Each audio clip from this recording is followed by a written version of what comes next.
Leaders, again, we come before you with open arms and grateful hearts, thanking you for the many blessings that thou hast blessed us with.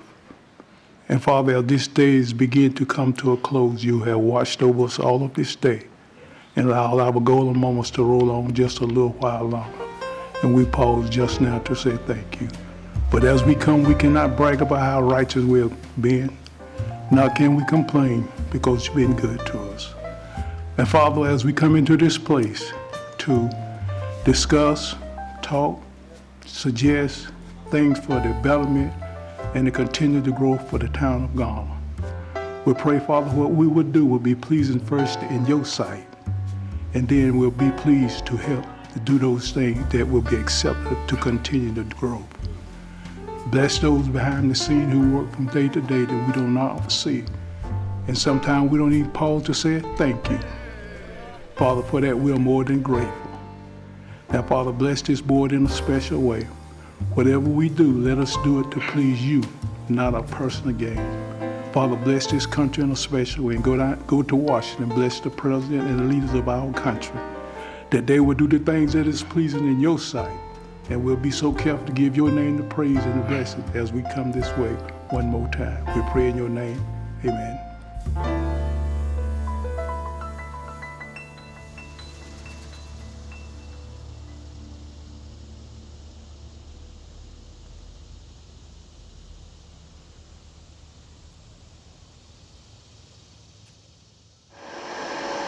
Becky walking 5 miles a day. Somebody's trying to catch him now.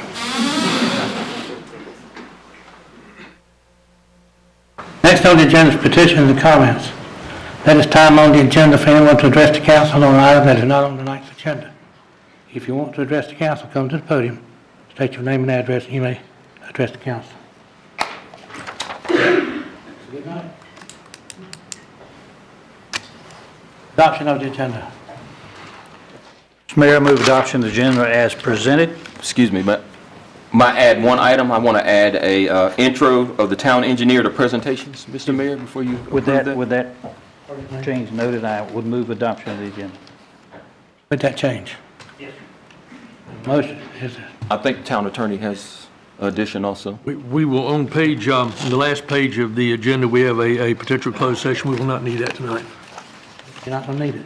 Thank you. Okay. Did we get a motion and a second? Second.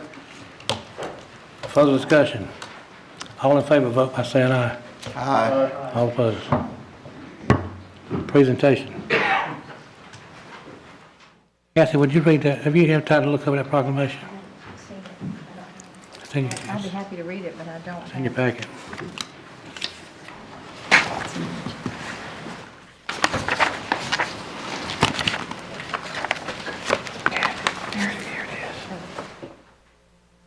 You got that? I've got it. I've got it, sir. Here. Do you mind reading it?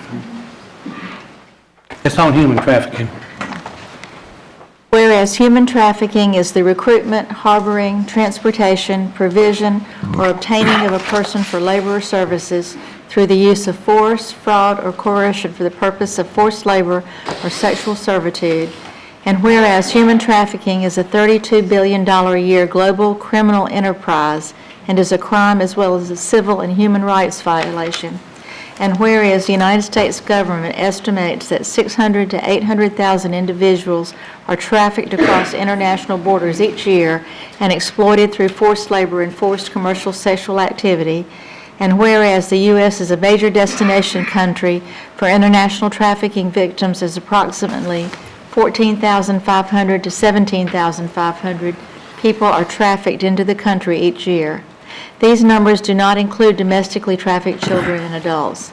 And whereas human trafficking is a crime that impacts North Carolina, and whereas FBI analysts have stated that close to 25% of international trafficking victims end up in the Southeast, including North Carolina, and whereas the Trafficking Victims Protection Act of 2000 criminalized human trafficking at the federal level, and whereas North Carolina passed anti-trafficking legislation in 2006-2007, and whereas more awareness and education is crucial to eradicating human trafficking in our community, state, and nation. And whereas Human Trafficking Awareness Week is observed annually in municipalities across the country in order to educate the public and raise awareness about human trafficking. And whereas the town of Garner has a strong commitment to social justice. And whereas multiple governments, nonprofits, and faith-based organizations, as well as concerned individual citizens of Garner, currently provide leadership, philanthropy, advocacy, and dedication to end human trafficking in the town of Garner and North Carolina. Now, therefore, Ronnie S. Williams, Mayor of the town of Garner, North Carolina, does hereby proclaim January 27th through February 2nd as Human Trafficking Awareness Week in the town of Garner, and urge the residents of Garner to support efforts to take action to end human trafficking. Thank you.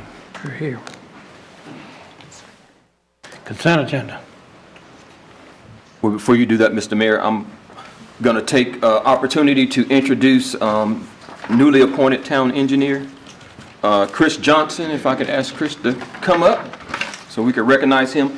Chris Johnson was hired to replace retired engineer Tony Chalk, who served the town for over 30 years. So, Mr. Johnson currently, well, more recently, served as a roadway design and construction manager for the city of Raleigh, where he worked since 2011, and he supervised a staff of over 50 individuals in the design and construction of street and sidewalk improvements and streetscapes and other major traffic calming projects.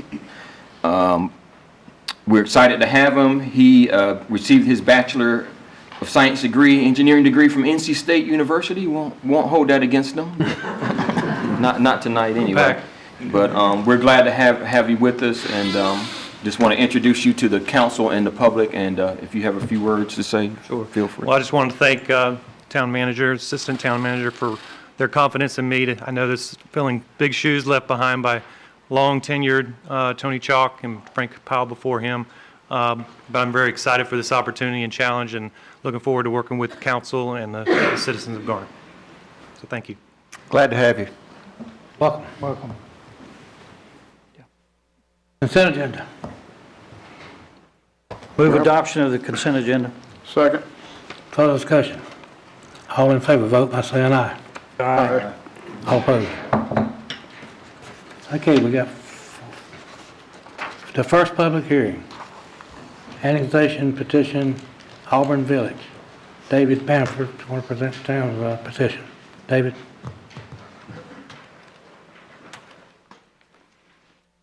This is the public hearing. I'll open the public hearing. Good evening, Mayor and members of council. This is the first of one of 4 annexation petitions before you tonight. This one is the annexation petition for Auburn Village, which was a subdivision approved off of Auburn-Knightdale Road. The site's 120 acres in size.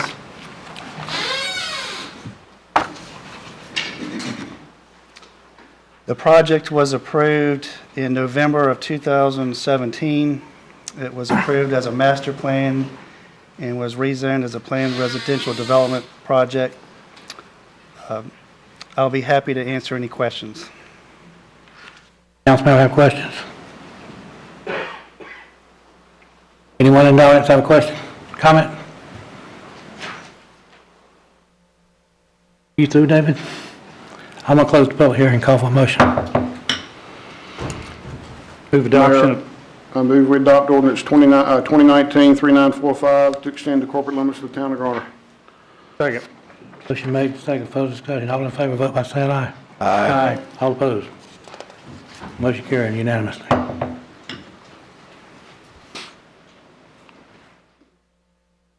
Okay, next is the petition annexation 1809, Federal Road.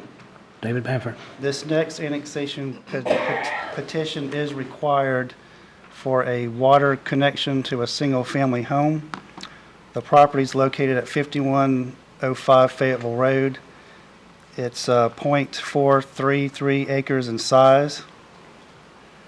There's no development project associated with this request. This is simply tied to a request to connect to public water on Fayetteville Road.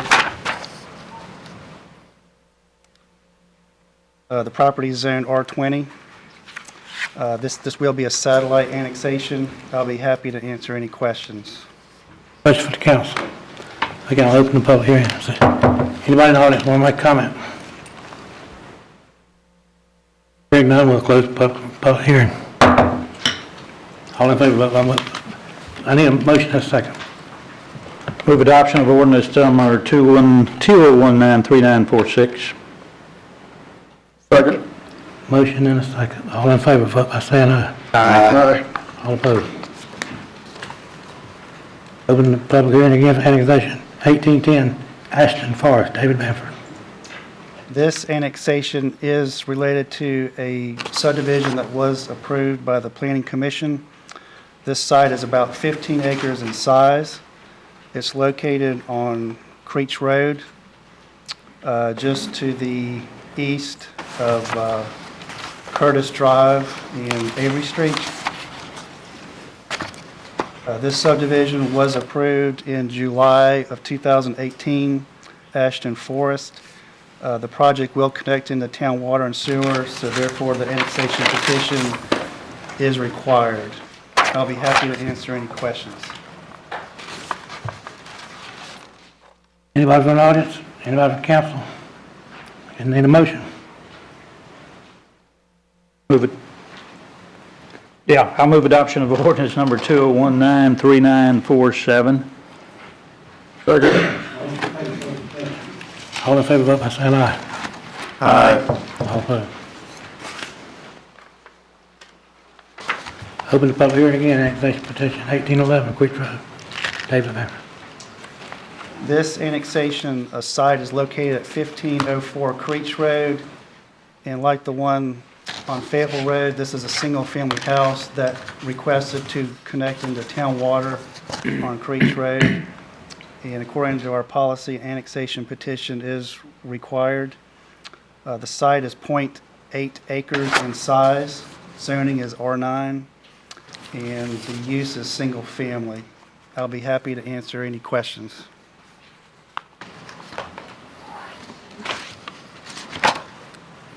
Anybody have a question?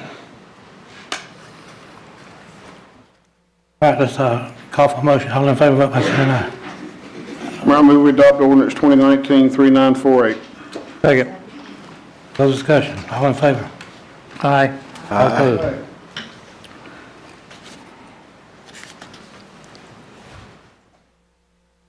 Now, Mr. Patel is coming forward.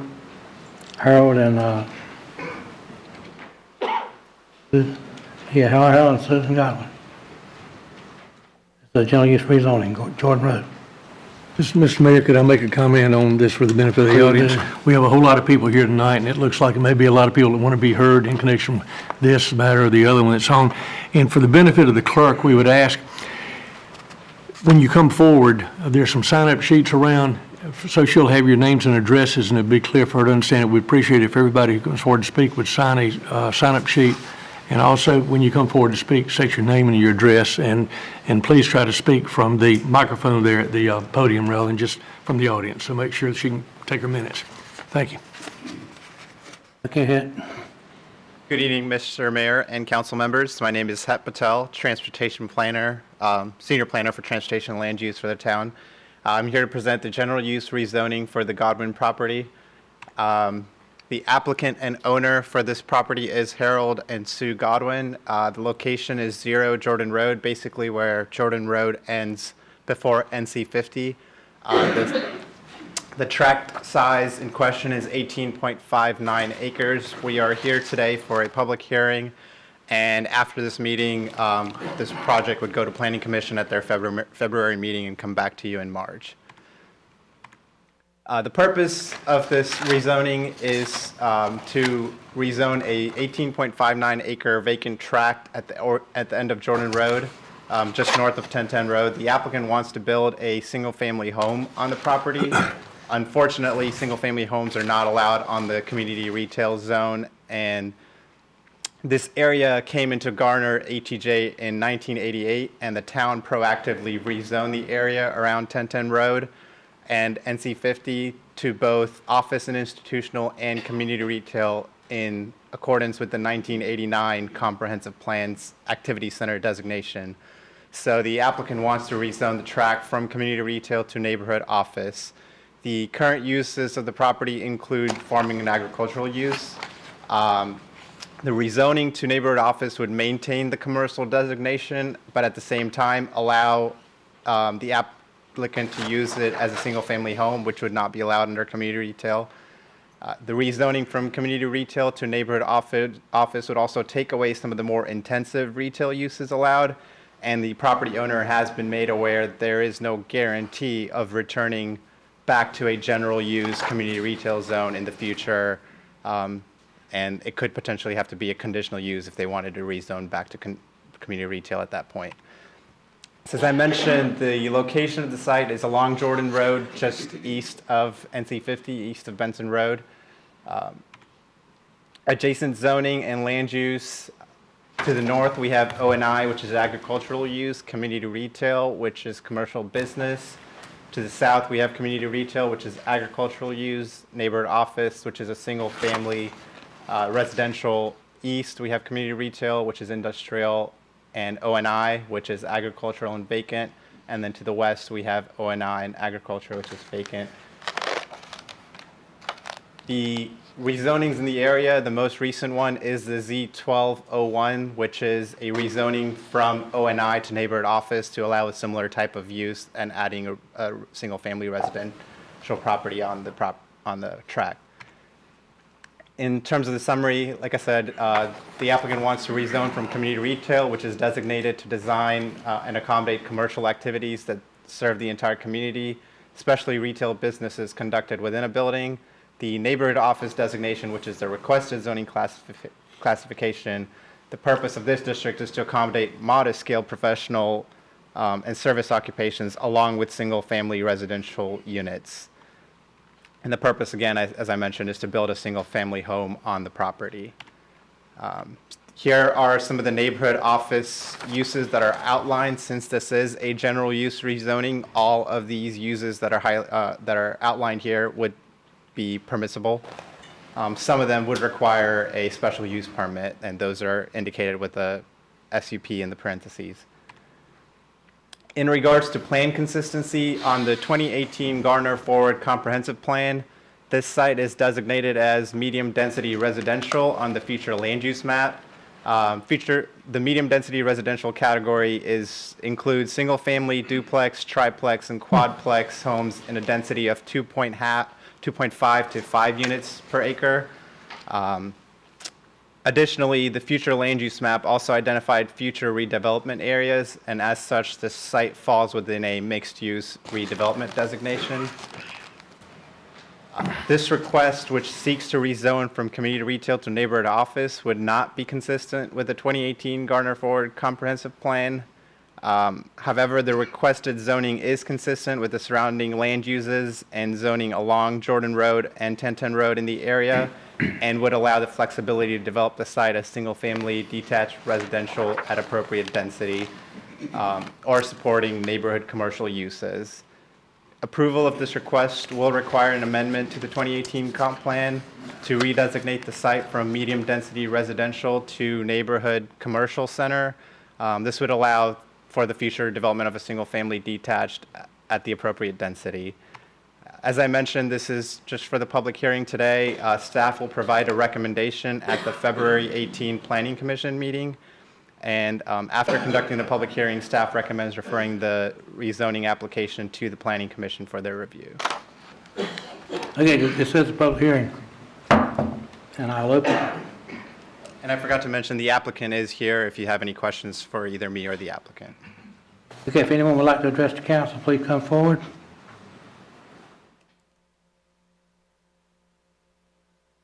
I'm going to close the public hearing, refer it to the Planning Commission. Conditional use CUD 1808, conditional use. Mr. Mayor, if you'd like, I'll make the opening statement on that. Very good, for I you. would appreciate it. Ladies and gentlemen, the case you just heard is a general district rezoning where the applicant is entitled to use the property for all the broad range of uses allowed in that particular zone. We have a different kind of zoning in Garner, which is used in a lot of cases, and the case we're about to hear is that different kind of case. This is a conditional use rezoning case in which the applicant strikes from the list of permitted uses a lot of things that it does not want to do, and it tailors the land use to a smaller list of uses. And in connection with that, the applicant is required to file an application for a permit. Sometimes if it's like an office building, they will file an application which is a site plan for designing that office building. In other cases, such as the Buffalo Springs case, which we're about to hear, what the applicant will file is a proposed subdivision plan. As well as being a different type of zoning and a different type of proceeding, we're getting in an area where there are specific state laws which impose regulations on the way these hearings are supposed to be conducted. It'll be conducted in a fashion that is more formal than the general use zoning case you just saw. And at the same time, we will try to make it work so that everybody has an opportunity to speak and no one is uncomfortable speaking and has plenty of opportunities. But there will be certain procedures that we'll have to follow. First, what we will do is we will start off with the zoning presentation. Staff member Patel will present the applicant's, the staff's information on the zoning case. Then the applicant may wish to be heard, showing why the proposed zoning should be approved by the council. At that point, the floor will be open to the members of the public who want to, number one, ask questions. If you have a question, an effort will be made to determine an appropriate person from the applicant or the staff to answer your question. If you have comments you want to make, express your feelings, say what you want to say. The floor is pretty much open to the public in a zoning hearing case. The only thing we do is ask that when you come forward, you come speak from the podium instead of from the back of the room or from your chair, that when you come forward, you announce your name and address so the clerk can get it down, and that you sign the sign-up sheet so that she has a written confirmation of that information to help her prepare her minutes. Then we will proceed to the second phase of this case, which is the hearing on the permit application. And that's where the rules change somewhat, and we have to be substantially more formal. It's almost like a court hearing, but it's not confrontational like a court hearing. We don't have lawyers objecting to evidence, that sort of thing, probably. But in this conditional use permit hearing, or the facts in this case dealing with the subdivision design, basically the rules of the game are that the testimony given in that part of the hearing has to be sworn testimony. And if a person's going to offer opinions on a technical matter, that person has to have the qualifications as an expert witness. Okay. So what we're going to do in that case is we're going to have the staff presentation of the subdivision part of the case, which will involve traffic and subdivision design. They'll show pictures of the plans, that sort of thing. Then we'll have the applicant present any technical witnesses which it has. Sometimes they're traffic studies, there's stormwater engineers, traffic engineers, whatever. That type of evidence will be presented next if there is any in this case. And then the third thing we will do in the conditional use permit part of the case is that any member of the public who has a question about what's been said in that second half of the case that wants to ask a question may come forward, ask a question, and we'll find the right person to try to answer that question for you. That is not a time to for the public to give what is considered expert witness testimony or opinions that are based on things that only engineers or some kind of experts can give opinions on. And if anybody has a question about all this as we work through it, we'll try to take the axe by the smooth handle and work it out as we go. But this is not the normal kind of informal atmosphere for a council hearing, and we apologize that it's got to be more complicated, but we'll just try to take it step by step. And as I say, if anybody has any question about that, please just feel free to inquire at the time. I will give you an example of what the law requires in these hearings. This is a quote that I'm going to read you from the statute that was enacted by the legislature in 2012 that consolidated and brought up to date some of the requirements that have been followed in these cases. I'm just going to read this to you so you can understand where we're coming from. Here's an excerpt from the statute about the testimony given in the conditional use permit part of one of these cases. The term competent evidence, as used in this subsection, shall not be deemed to include the opinion testimony of lay witnesses as to any of the following. The use of property in a particular way would affect the value of other property.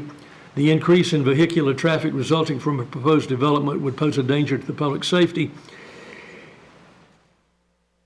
You ask what's a lay witness as opposed to an expert witness. A lay witness is a citizen, a person who is here, who has feelings and thoughts they want to share. But an expert witness is a person who can give technical data based on studying evidence and data that they're familiar with because of their particular training in their particular field. And if a person does not have expertise, for example, in traffic or stormwater or one of those things that may be talked about in these cases, that person's testimony, if it's an opinion, if it's a fact, if you state what you see, I mean, what you see, hear, and know, anybody can testify to that at any time. Any lay witness can. If it's a matter of opinions based on things that you feel that you can derive from the traffic information or whatever, then at that point, unless you have the requisite background training and experience, your testimony on that issue is not admissible in terms of having any weight on the permit. Again, this is a two-part hearing, and you are urged to come forward during the zoning part, and where you have greater freedom and greater latitude as to what you can say, and just say what you want during that period. If anybody has any questions as we get through this, again, I'll try to help you out. After the public testimony or the public questions following the expert testimony is over, after that, then the hearing will be closed.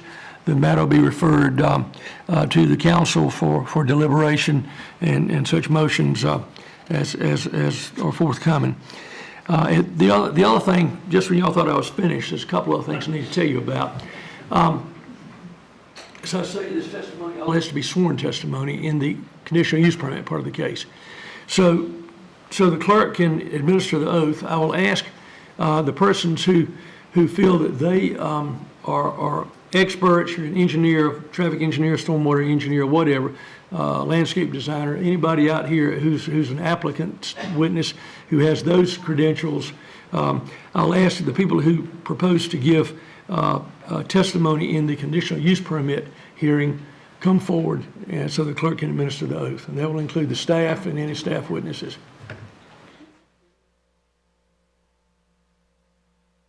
And I believe we're giving our new town engineer a pass tonight, aren't we? You don't have any testimony you're going to give in this case, do you? Okay. You might be called out for something. Well, welcome to Garner. Well, how you doing? Not on staff. Yeah.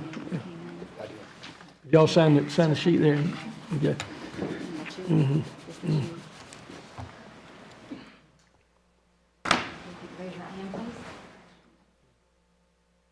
Mm-hmm. We declare and affirm that the evidence you provide is the whole truth and nothing but the truth. Thank you. Thank you. One of the other things that the law sort of uniquely requires in this kind of case is that before the council may hear the case, they need to be asked certain questions to assure you, the public, and every participant in this case, the council is in a position to give you a fair and full, hearing free of bias or prejudice.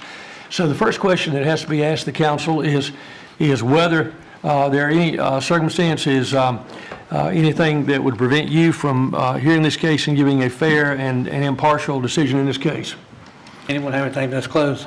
And if there's none, the next question we have to ask the council is whether they have had any, what the law calls ex parte communications from anybody. Now, an ex parte communication, ex parte means sort of outside the parties that are here tonight. It means if somebody sent an email or a letter or talked to a council member about the case, outside of this hearing room before this hearing. And that's frowned upon, and we discourage that. Sometimes it happens despite the best of intentions. And so if it has happened, we ask if the council would disclose any such ex parte communications they may have heard from anybody on either side in this case. And if you have. Mr. Kennedy. I think all of us have had emails, and people have asked us plenty of questions about this particular application, and I don't tell people just to hang up. I won't talk to them. Right. I let them speak, give them the advice to go online and read what they can, whatever that constitutes. I've had those conversations, but I don't think it impairs my ability to have an unbiased opinion on it. Well, excuse me, having an opinion that everybody's opinion is biased to some extent, but doesn't keep me from acting fairly on this project. Anyone else? Same as Mr. Kennedy, and all the emails I got, I forwarded to staff, and we got when I received them. If there's nothing else, I think, Mr. Mayor, we're ready to begin. Well, And if we should all fess up, if you will. Yeah, sure. I agree with what Mr. Kennedy said. I've had some emails and had some brief conversations, but like he stated, I don't believe anything that would impair my ability to hear the evidence and be objective on that. You okay, Mr. Attorney? so at that point, Mr. Mayor, I think we're ready to proceed. And the first witness, as I understand it, will be the staff witness, the presenter, Mr. Patel. I'm going to open the public hearing.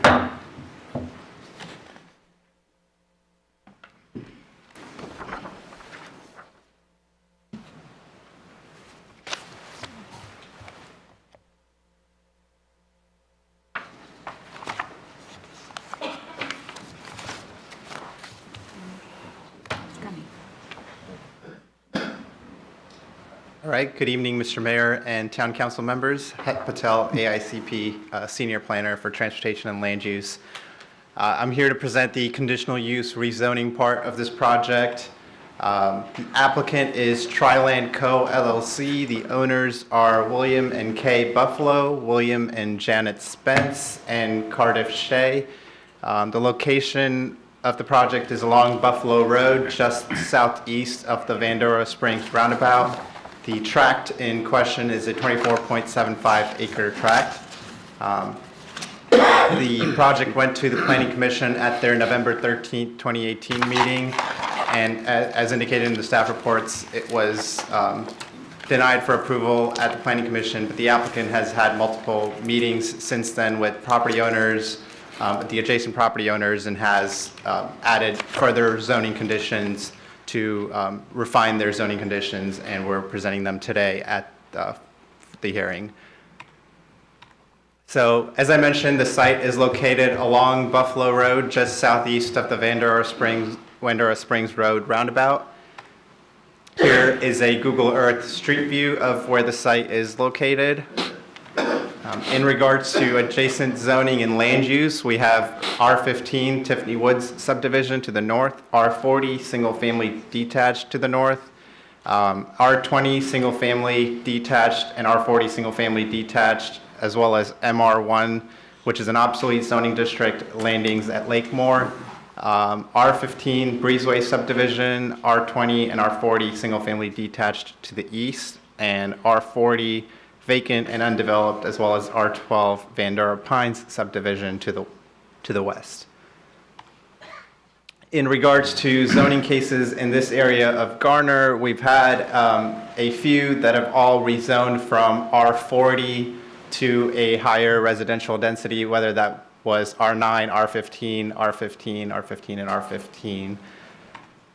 In regards to the overall neighborhood character, we've begun doing this analysis for all projects that are coming through, for all residential projects that are coming through. You will see that the residential density in the area of this proposed subdivision ranges from 1.19 to 3.21, with landings at Lakemore being the higher end of the density range, and the heated square footage range being between 1,700 to 3,400 And then the assessed total value ranging anywhere between $181,000 to $425,000. This is information from the Department of Revenue from the Wake County parcel data. And as projected, density for this proposed project is 3.12 units per acre. When this project was presented to the Planning Commission, the density was 3.27 units per acre. The existing zoning classification is R40, which allows single-family lots of at least 40,000 square feet. The proposed zoning classification is multifamily with conditions, MF1 C207. The MF1 zoning district is designated to create and maintain higher density residential neighborhoods. The proposed use, however, is a single-family residential subdivision of 77 lots. That's the proposed use. Here is an outline of MF1 district uses that are allowed under the MF1 district, but with this being a conditional use rezoning, the MF1 C207 conditional district would only allow a residential cluster, which is single-family detached. That's the condition that they've identified for the proposed use. Additionally, the applicant has identified the following conditions for the development. Any form of group living protected by state or federal statute for use in single-family dwellings shall be permitted according to the specific use standards of the Garner UDO. The maximum number of dwelling units shall be 77. In addition to the required 30-foot landscape buffer, perimeter buffer, an additional 20 feet of perimeter buffer will be provided, so a total of 50 feet. All buffer areas to be dedicated and maintained by the HOA. A solid wood 6-foot perimeter fence shall be provided along the following adjacent properties in this Tiffany Woods subdivision, and the PIN numbers are identified. And alongside the eastern boundary of the development as well, those PIN numbers are identified. The fence shall be placed along the inside perimeter of the 30-foot landscape buffer and shall be maintained by the HOA. The development shall include a pocket park with a minimum of 15,000 square feet and a minimum of 3 benches. Each house shall be constructed of hardy plank, masonry, brick or stone, or vinyl siding with a minimum gauge of .046. Single-family home types shall have a crawl space, basement, or turn-down slab foundation with a minimum of 12 inches from grade to front elevation finished floor. Foundation walls shall be clad in brick and or stone veneer and shall cover all 4 sides of the foundation. Each house shall have a minimum 10-inch overhang, eave, or rakes from all front-facing facades. Each house shall have a minimum of 1,800 heated square feet, with minimum 50% of houses to be at or above 2,000 heated square feet. Each house shall have a minimum of 2-car garage with windows and carriage hardware. Each house shall have either a deck-covered porch, sunroom, or minimum of 100 square feet patio. Each house shall have architectural shingles and a minimum of 1 forward-facing gable. The HOA covenant shall include the following language upon recording: construction, installation, or placement of a storage shed, treehouse, playhouse, detached garage, or a building separate from the main dwelling on the lot is not permitted on any lot. A minimum of 20-foot greenway dedication to be provided to give access from Buffalo Road to the rear property line of the development. And building heights in the development shall be a maximum of 35 feet as in the R9, R12, R15, or R20 zoning districts. I will pause here to see if you have any questions on the zoning conditions. In your staff reports, we added an executive summary to highlight changes in the zoning conditions from what was presented to Planning Commission and what is presented today as the zoning conditions.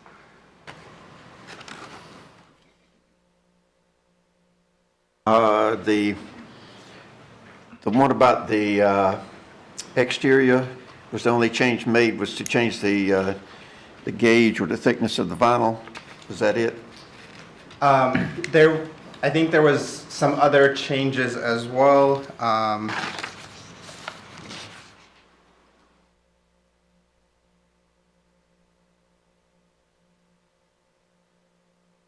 Might have had to do with the cladding around the Yes, the yeah, I think base there was- foundation wall. Right, and then I think definitely in terms of the heated square footage, there were two conditions during the planning commission that have both been increased and combined into one condition for here.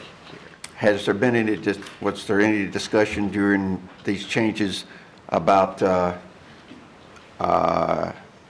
you got three types of exterior surface that either hardy plank, masonry, or vinyl.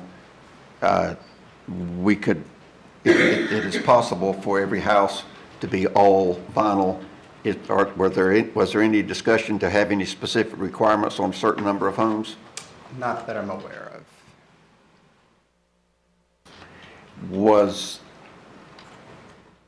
But that, you can ask that question of the applicant as well when we get to the Well, since we question. went over the conditions, that's the main reason I was asking them now. I'll save the rest of them then for later. Right, so moving along, traffic along Buffalo Road is a 22-foot wide NCDOT maintained facility within a 60-foot right-of-way. This road lacks curb and gutter and sidewalks. The NCDOT average daily traffic along Buffalo Road is highlighted from 2009 to 2017. It's been in the 3,300 to 3,400 range. In regards to the comprehensive plan, the 2018 Garner Forward Comprehensive Plan identifies this site as medium-density residential. There's a typo on there. It should say Buffalo Road, not Bryan Road. My bad. The medium-density residential land use category includes single-family duplex, triplex, quadplex, and townhome-style residences in between 2.5 to 5 units per acre. As I mentioned, the proposed project density is 3.12 units per acre, and when it was presented to Planning Commission, the proposed density was 3.27 units per acre. In addition to looking at the future land use map, we've started looking at the comp plan for housing and living arrangements, guiding principles, as well as recommendations from the comp plan. And in regards to those, this development would address two. The guiding principle of attracting young and old populations, as well as the recommendation of preserving and protecting Garner's existing housing stock.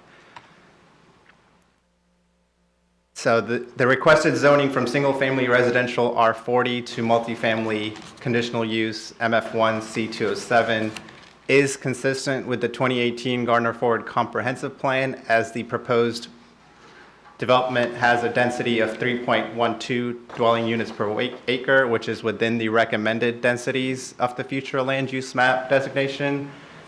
And single-family residences, regardless of subdivision style, are identified as compatible uses within the medium-density residential designation. Additionally, the rezoning also supports the following principles and recommendations for living spaces. The proposed district permits household living uses that are attractive to younger families with children, as well as older residents looking to maintain private but smaller outdoor spaces. And the proposed district provides adequate buffers and usable open space that help to preserve and protect adjacent housing stock. At this point, I will stop for any rezoning related questions, and then the applicant is here as well.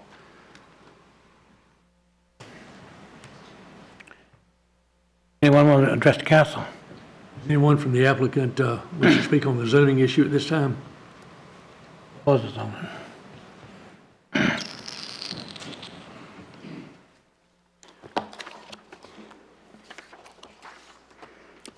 Good evening, Mayor Williams and council members. My name is Rahab Hamid with Trial & Co.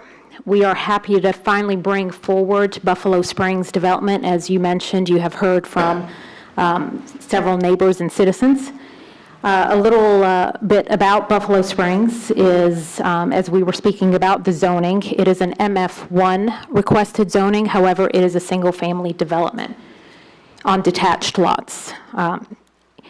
The MF1 minimizes the environmental impacts by providing more tree-safe area, open space, and less impervious area than a traditional plan. It improves neighboring values, and we'll speak a little bit more about that later. However, the average price anticipated with these homes is to be $330,000 to $340,000, while the median sales price for the Triangle region is about $270,000, and the price that we expect for this neighborhood will be raising the values for surrounding neighborhoods by approximately 25%. This will also improve area schools by attracting families. It supports the Greenway, the South Garner Greenway, by offering an easement. It also adds approximately $25 million to the tax base, and it adheres to the Garner Forward Plan and in an area that is contiguous to town limits. That's a little bit about what Buffalo Springs is. I'm sure there are some more detailed questions that you have, and I'm happy to answer them at this time. Could you tell us your name again, please? Rahab Hamid with Hamid. Trial & Co., 4400 Triland Way. I still didn't get it. Just last name. Hamid. Hamid. Are you the applicant? Yes, sir.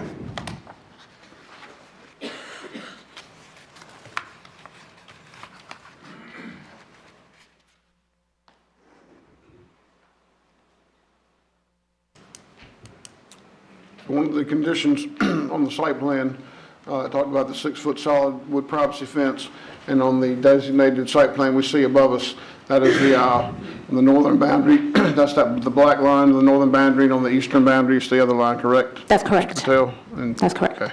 So I'm going to confirm that's exactly where it was. And then the buffers around the entire project were expanded from 30 feet to 50 feet, correct? They have always been 50 feet. The difference here in speaking with some of the neighbors at one of the initial meetings was it was a 50-foot undisturbed. This one offers still 50 feet, but the first 30 feet are actually landscaped. So within that 30-foot darker green perimeter buffer, it's going to have additional landscaping than the fence, and then an additional 20 feet behind that. So it's still a total of 50 feet. Okay. Thank you. Have you been involved in the building of something similar in other areas in this area in Wake County, such that if someone wanted to take a look at your product, they could go and see them? We are the applicant on this development here. We partner up with builders, and on this community in particular, we're fortunate to have Pulte Homes, and I do have Okay. The builder here if there are any specific questions for that. Okay, that's fine. Question. When this plan is approved, will you then turn it over to the builder and then relinquish control of the building and the product that's developed?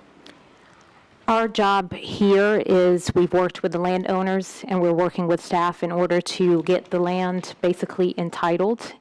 At this point here, when we go through rezoning and site plan approval, we still have to go through construction drawings. We will still be involved all the way to that end point to make sure that everything is in place. After that, then Pulte Homes will take over. Okay. Well, I will not disagree with the assessment that the homes will likely sell for more than some in the same area, and I know some people have been concerned about devaluing. But there's differing ways of devaluing, and I'm not the expert in that. I read the reasons why the Planning Commission denied approval, and I tend to agree with their reasons, and they gave 3 of them.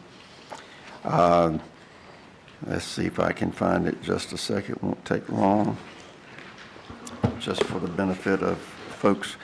It was a lack of compatibility of the proposed district with the present zoning conforming, which is to be taken care of, conforming uses on nearby property and the character of the neighborhood. My main, and if anybody's got any doubt, I am pro-development. I always have been. But one of the things when I see 2 things, the distance between the homes and the fact that you're going to have a lot of vinyl on these homes, and that raises my concern about safety. when they're within 10 or 12 feet of each other. There's very few fires, less than 4% of the calls that the fire department makes is due to a fire call, as a real house fire. But once it goes and it's 12 feet away from another one, and I noticed that you got some, that it looks like there may have been some changes in the widths, that's a real concern. How it looks over a period of time with a long run of vinyl, and you have a side of a house that might run 40 feet long, and it doesn't take long for vinyl to start waving, and I know you've changed the vinyl from .044 to .046, and I'm sure there was a reason for doing that, and hopefully it's a better vinyl product. But safety and looks, and that's the reason I asked the question of Het, was there any discussion about requiring, not as an option, but requiring any hardy plank or particularly any masonry product? And I would be interested in hearing your thoughts on adding that to the list, because that's a major concern that I think has a lot to do with the character and getting closer to what's in the neighborhood. So it's kind of a two-part answer, but I'm going to start with the vinyl. So the conditions do give the option of 3 different finishings, and the condition from going to .044 to .046 was for it to allow a better quality vinyl than other even type 2 subdivisions that were approved in the past. So with that quality vinyl that's also being used and built in other areas of the triangle, in these type of developments, we don't have any concern in terms of the safety aspect of it. In terms of the aesthetic aspect of it, these are going to be base homes. The buyer is going to have the option of paying for an upgrade, and typically 60% of the buyers end up upgrading on a home. And the upgrades are going to include some variation of stone or masonry exterior. So that answers that piece of it from the aesthetic portion. In terms of what the Planning Commission had said in terms of conformity and harmony for the subdivision, we did not get to really present the plan as best as we could during that meeting. We have worked with Tom Hester, who is here with us tonight. He is an appraiser that has actually done a property impact analysis just to make sure that we are looking at this in the best possible way. And he was going to save his testimony until later, but if you have any specific questions as to the harmony and conformity of how this fits into this piece of Buffalo Road, where everybody else is single family, and this is also single family.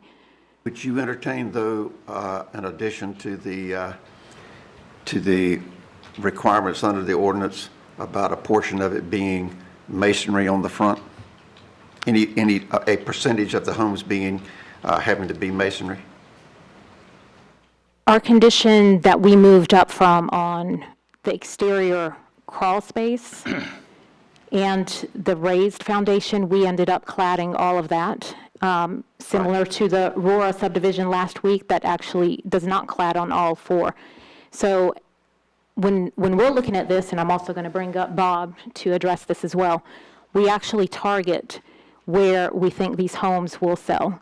And we have to look at working backwards for what we are offering in these homes, you know, starting with these type of conditions that we have laid on them.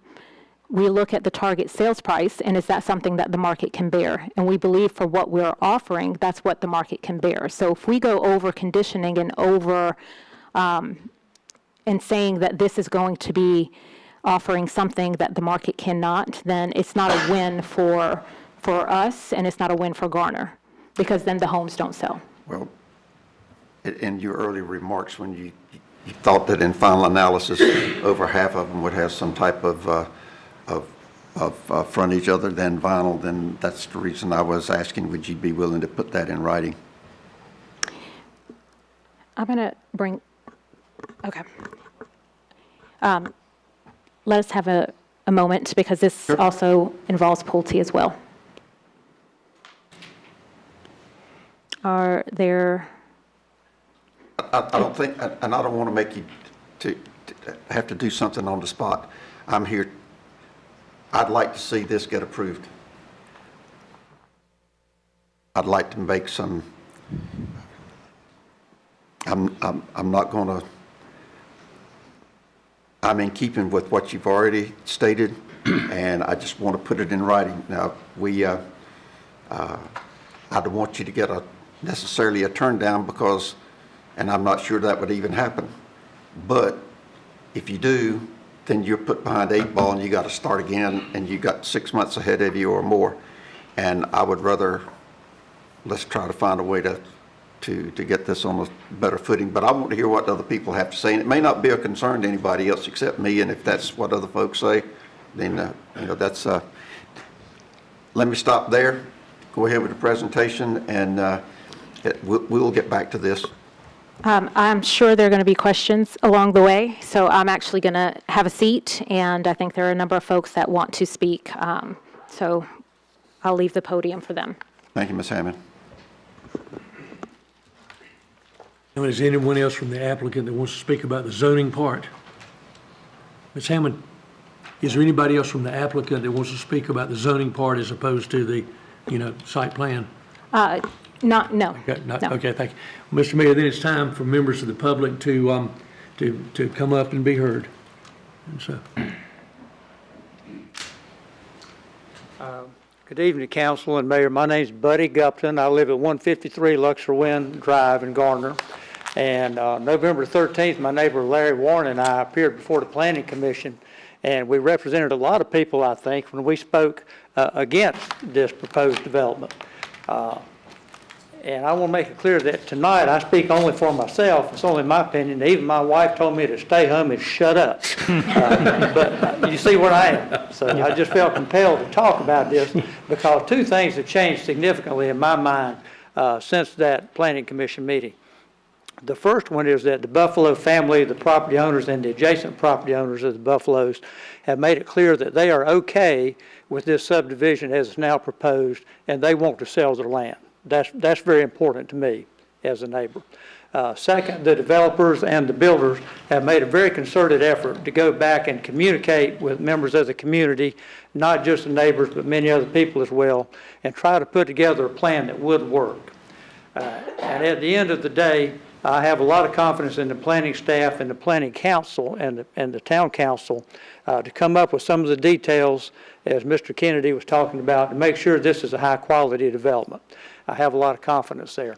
Now, do I wish that Billy Buffalo was still there with his vineyards and his orchards and we could look out and see the trees? Oh, yeah.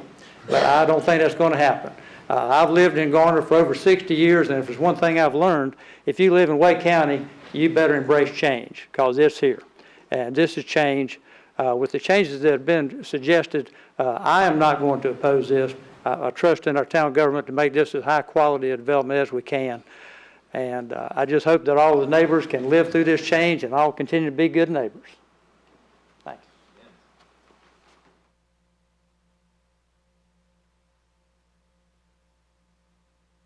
Anyone else? On the zoning. anybody from the public that wants to be heard, y'all, just come on up. This is a great time. Okay. Hi, Mayor and council Hi, people. I'm Jean Stevens from Fawnville Marcy. I worked very closely with Carol Sims over the years. She listed this property. We sold the village at Aversboro together. Carol passed away April 2018. This property went under contract just a couple of days before Carol's passing. As a realtor, I see a market for single-family homes with efficient yard space. Young professionals and baby boomers find plenty to do in the Triangle with parks, museums, sports. And where this neighborhood will be located has so much to offer. Lake Benson Park, White Deer Park, YMCA, shopping, and 10 minutes to downtown Raleigh. The greenway easement provided in this plan gives the town an added alternative in making the South Garner Greenway a reality in this area. It is an awesome tool to connect this town and make it the desired walkability you find in great places to live. My buyer client closed on a Pulte home in Wake Forest on December 28th, less than a month ago. The lot size was .17 of an acre, which is similar to the proposed lots in Buffalo Springs. I am excited about this product, that this product is coming to Garner. I feel this type of home and development will bring young people to Garner, which will be positive for our schools, which helps all of Garner. They will join us in saying Garner is a great place to be. Ms. Stevens, did you sign up? The clerk's did. asking everybody that comes up, please sign if you haven't. Thank you, ma'am. Appreciate it.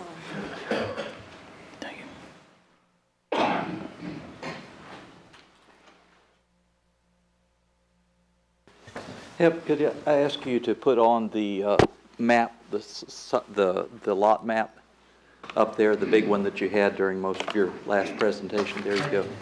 Okay. State your name and address. I am John Richter. I live at 146 Roan Drive in the Vandora Pine subdivision just across the road, actually closer than most of the Tiffany Woods subdivisions. We were never notified of anything, and I doubt that my daughter, who lives down in Lakemore, says she wasn't notified either of anything that was going on. So we're coming on a little bit late. But we did see what was happening last fall, and I want to compliment the developer in going from the one-car garage to the two-car garages. That looks a lot nicer. But if you look at those lots, they're very narrow. I think that is to preserve or to allow less roads through the subdivision because there's little front on there. And I think most of those driveways are still single-car driveways that may open up to be a two-car garage there.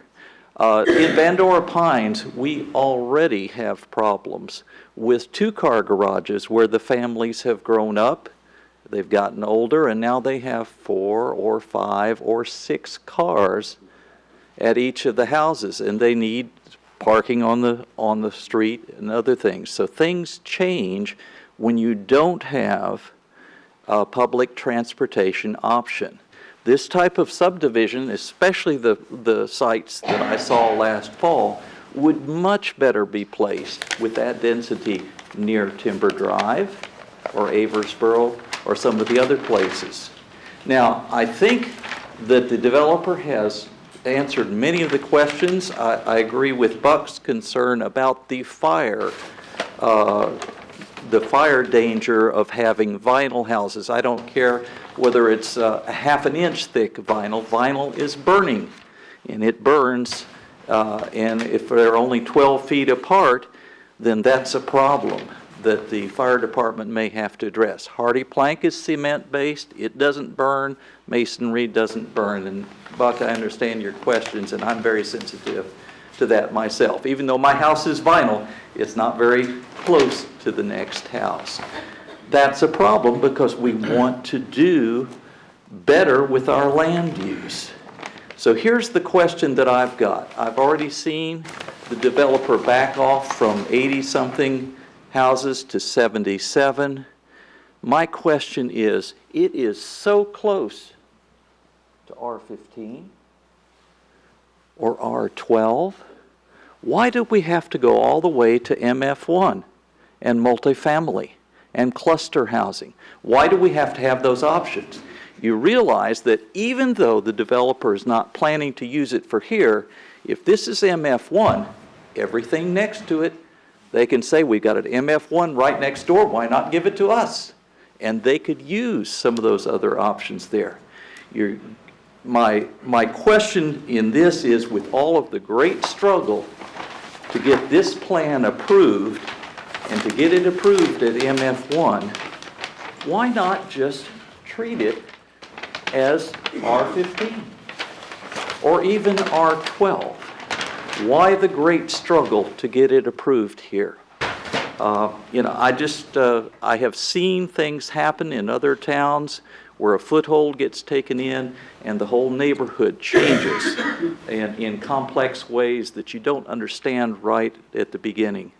But it is a good neighborhood. Garner's a good town to be in, and I appreciate the way the Planning Commission has worked with the developer so far to get this more in line with the neighborhoods surrounding. But I do have this question: why does it have to be MF1? Why can't it be R15 or even R12? And you all have to ask the questions too. Thank you.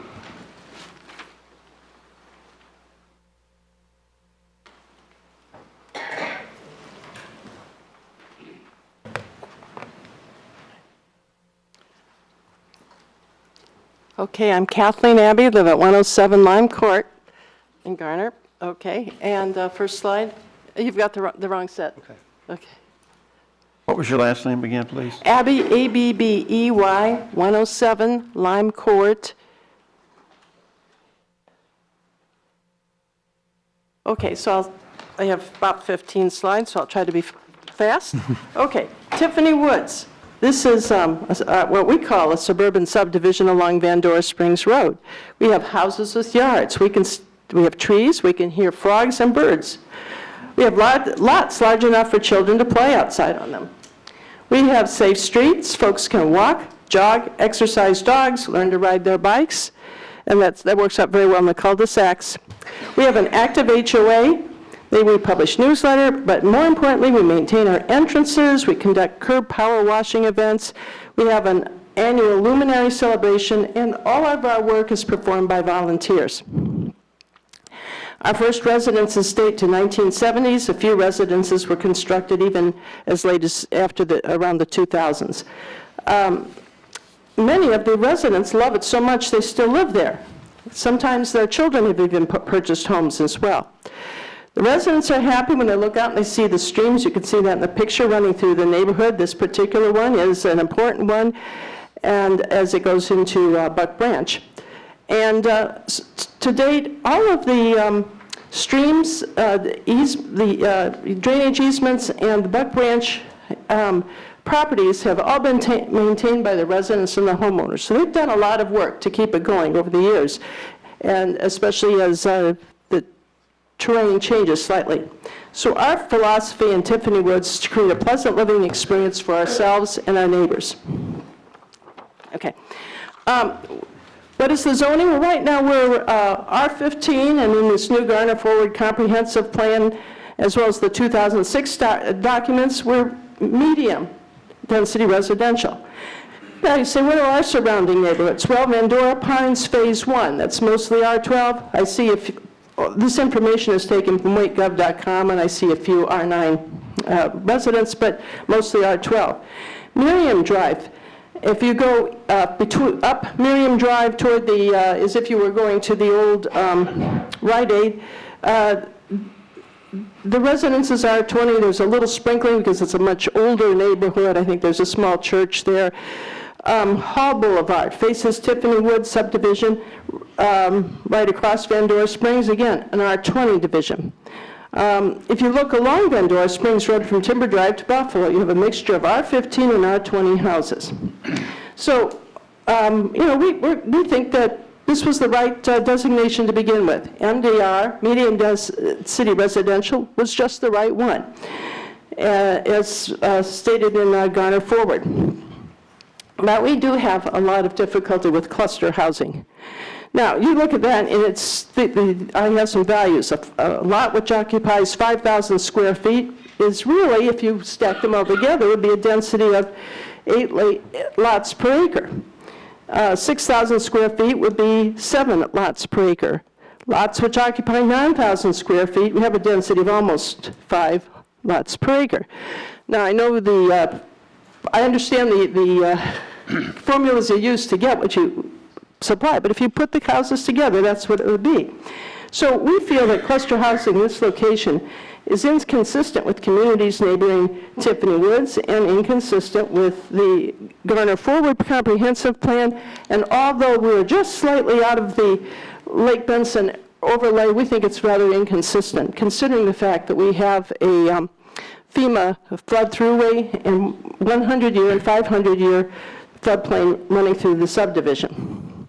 So we would feel that It's a big change just going from R40 to R12, R15, or R20 in this area, and that's what we would think, going from low density to medium density, not a jump to much higher.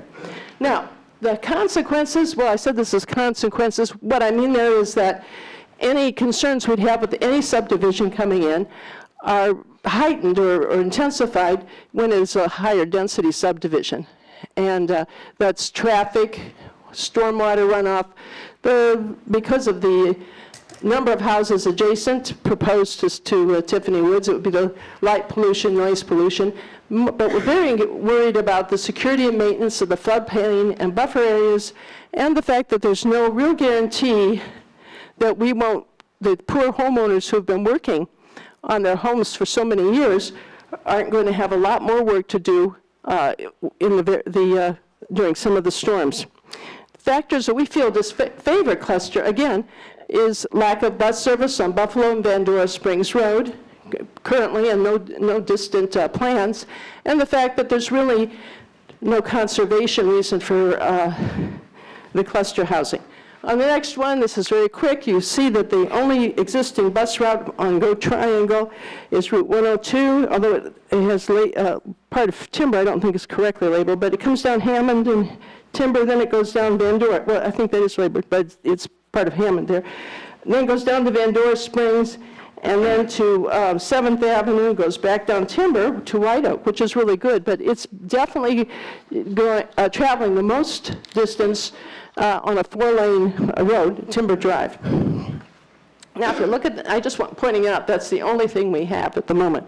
Okay, and we don't really see that there's a big demand to change that, to add more along that, the Vandora Springs Buffalo route at the moment. Okay, may I have the next one? You about to wrap up? We've worked for months. I'll keep on. The traffic volume, do you have the other one? Yeah. Oh, sorry. Yeah, okay. Now we have, I had some maps, and one reason I hate to skip some of these is I have checked all of these because I didn't understand this expert witness business. If you look at this, all of the, there's a couple dates missing, but I was sent those today. If you look at comparing it, the Old Stage Road, of course, is very heavily traveled. But you look at, Vandora Springs, in 2017 already, it had 8,000 cars, cars, because they do a correction for trucks. And we have other similarly paved roads in such as Woodland, that have a much lower traffic rate. So we're concerned that we have Vandora Springs has so much more traffic. It's not that we're saying one subdivision is going to dump traffic on us, but there are a lot of developable areas still between, on Vandora Springs, and especially between the intersection of Buffalo Road and Old Stage Road, that we're very concerned about just the whole plurality of traffic becoming worse when all of these are developed. Yeah. Okay, so I think I have the next one pretty much summarizes what I said, except that, the only difference between Woodland and Vandora Springs is that, like Woodland, for example, has about 65 entrances. Some of them are double entrances for the same property. And Vandora Springs has about half of that in the same, not exactly the same distance, but between Timber and Old Stage, where both of those have lights. Vandora has more subdivisions entering it, so it has about half as many driveways for homes, and then it has several subdivisions, each of which have more homes than the ones that empty onto Vandora. Okay, so the next thing is what we're worried about in Tiffany Woods is the problems that could be generated for these poor homeowners that are working on their properties as you can see the red line that travels down there on the backside of Tiffany Woods. It's the 500-year floodplain. The light green is the 100-year, and the blue, of course, is the flood throughway. Okay, I'll skip that one. All right. This is information I received from NOAA, the Climate Science Program Manager at NOAA's Air Resources Laboratory. In November, I haven't been able to talk more about him with him because, well, we all know about the government shutdown. These are some of the dates now of the highest rainfall since January 2012. And they were taken at the Lake Benson station, so they're pretty accurate. Go to the next one.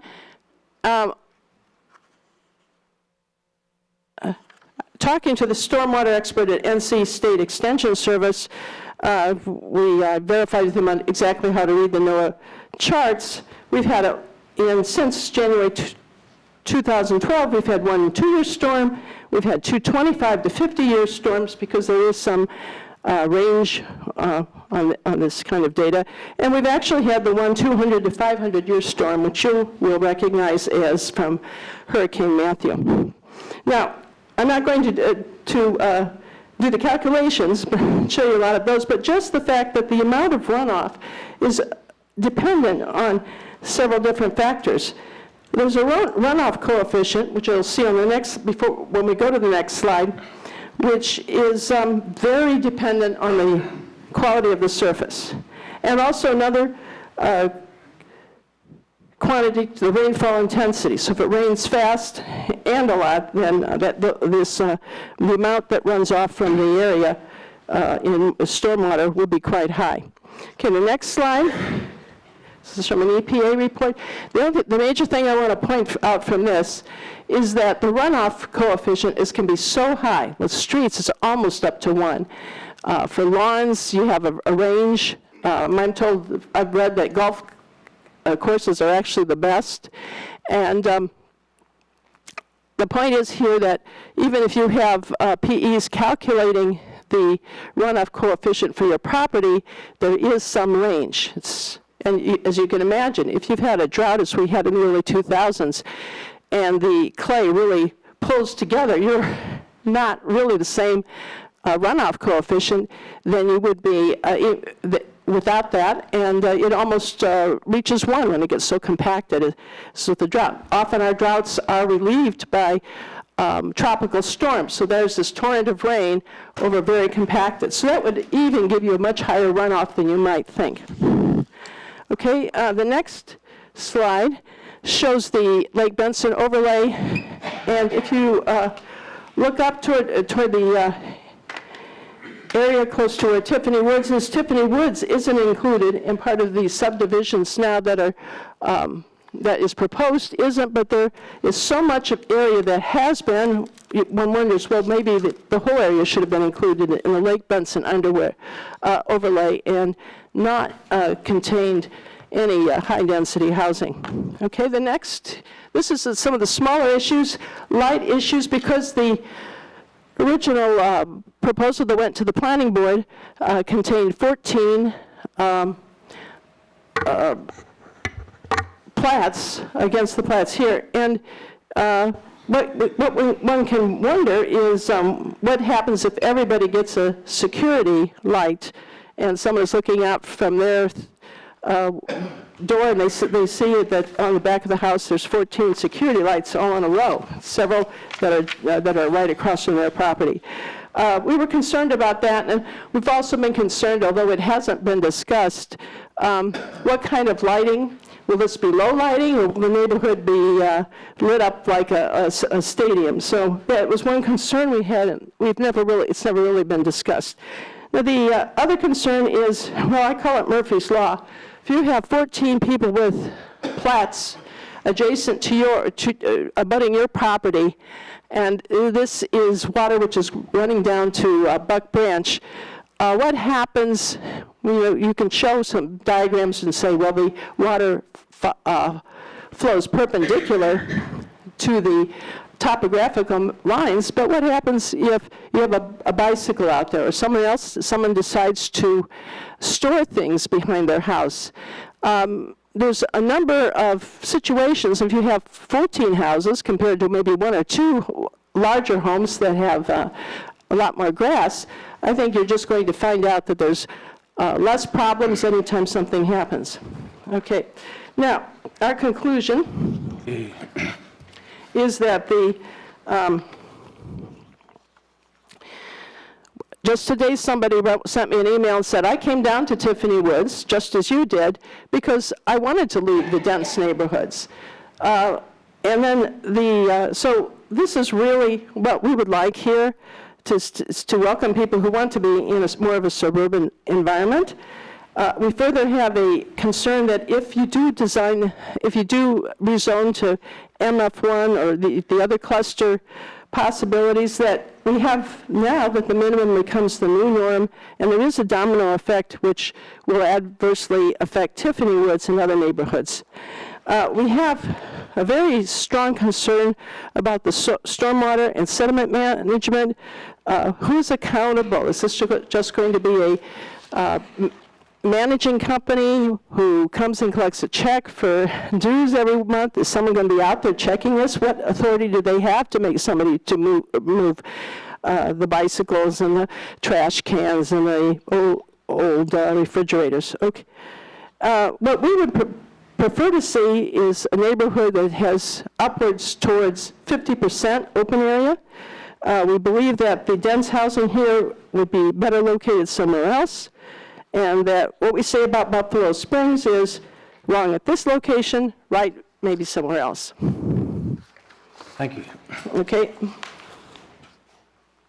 Okay.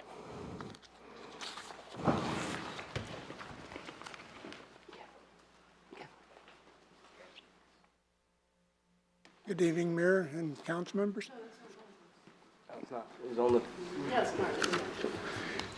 I'm Kirk Abbey. I also live at 107 Lime Court with Kathleen.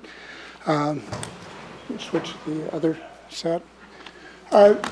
You've seen this in her slides. I've blown it up a bit. The thing that I wanted to point out was these green squiggly lines off to the side. Two of them go through the proposed development site.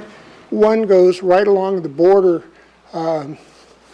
up towards the top. The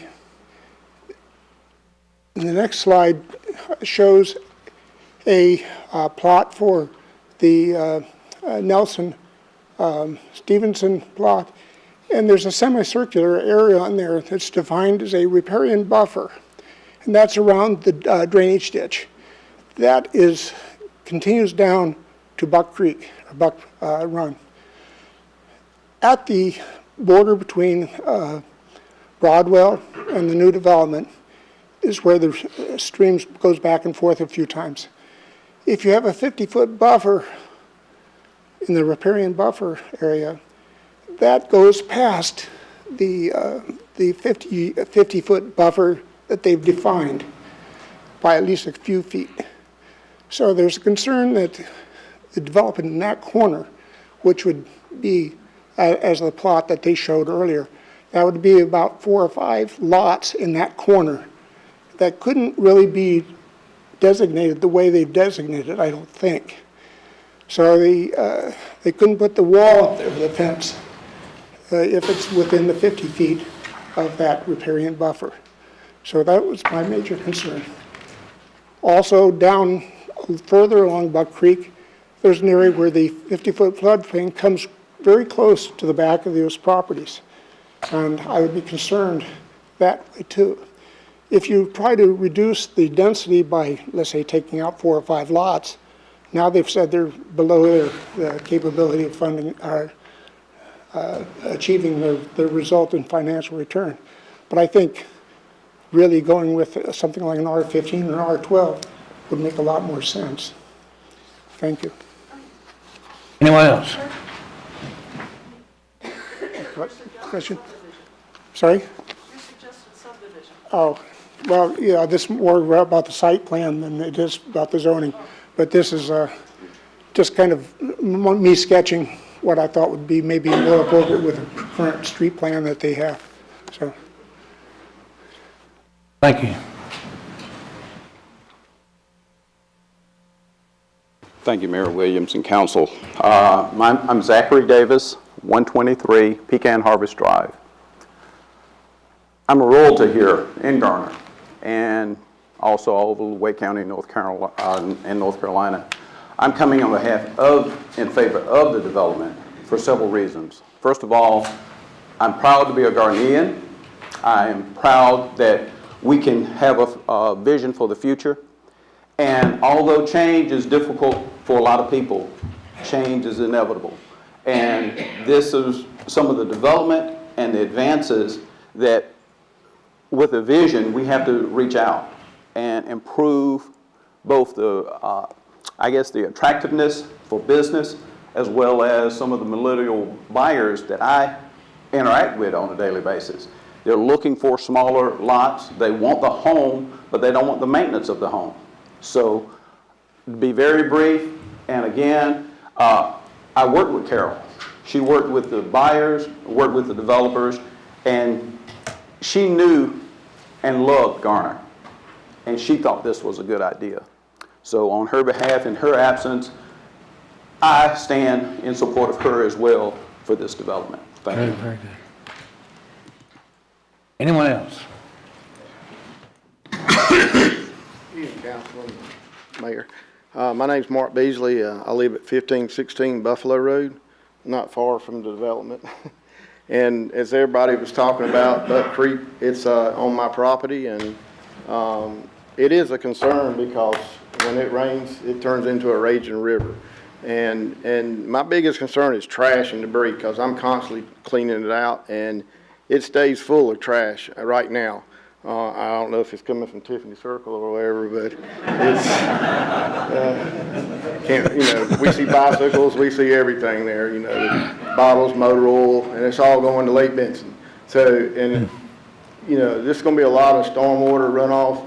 I saw a retaining pond, on the plans. I missed the first meeting, so don't know. I hadn't heard a lot about the storm water issue, but that's a big concern for me, and that's, it sounds like we've been talking about it, so. That's all I got to say. Thank you. Mr. Beasley, did you have a chance to sign up? Yes, sir. Thank you, sir. Thank you. Anyone else?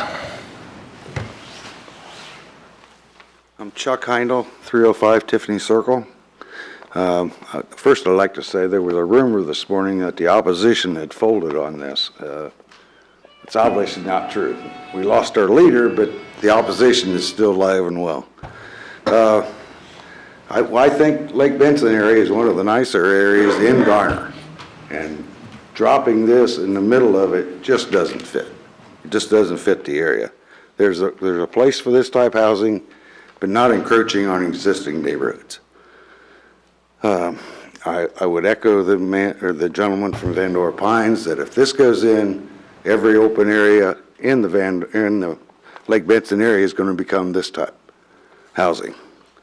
The planning board did unanimously oppose this. I would contend part of the reason was the density. That's been our major opposition all along.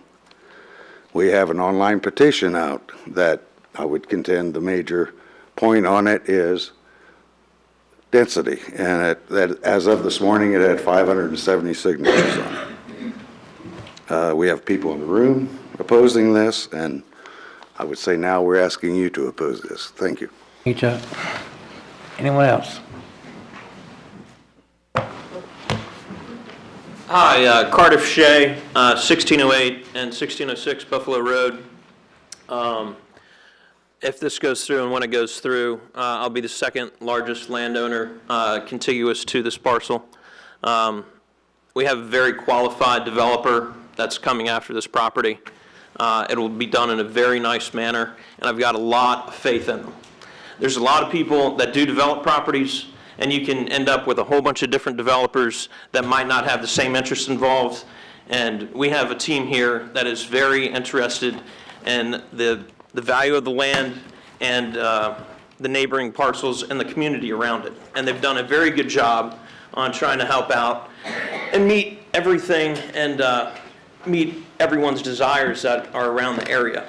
To have a 50-foot buffer around the perimeter and to keep the natural spaces around the perimeter is excellent. I always wanted the 18 acres beside my property to always be a forest, but guess what? It's not going to happen.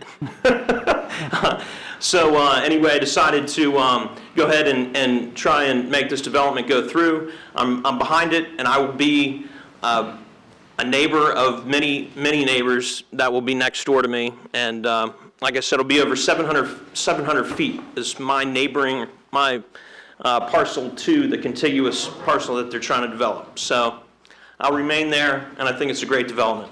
Thank you.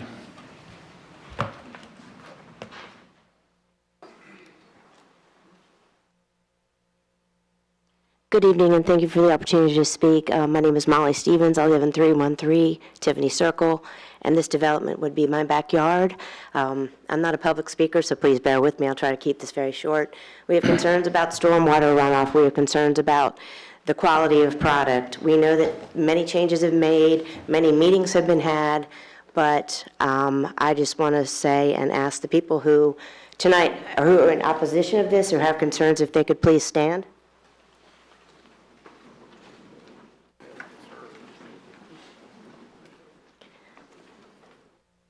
And I want to thank you for the time.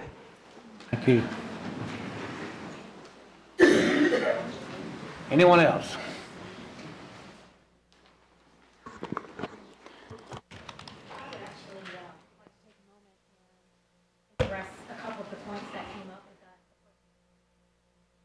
Go ahead.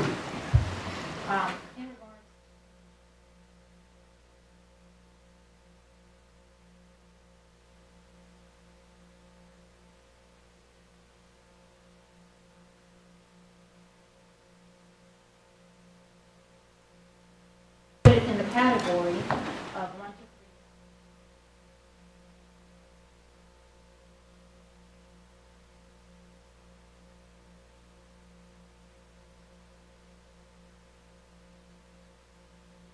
3. Acre. We are at 3.1 units an acre.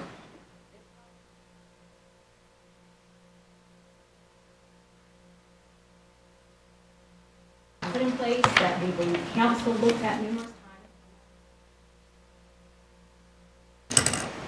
under the premise of this.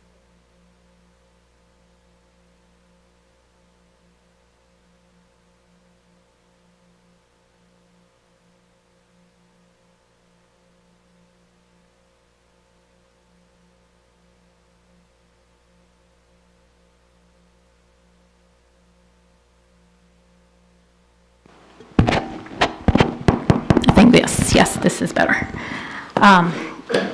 So the medium density residential, the classification on the map is something that was put forward through staff and through council, and one that we look at when we come into any community. So we use that as a guidance. Taking that into account, 2.5 to 5 units an acre, we're at 3.1 units an acre. By no means were we maximizing what was allowed there.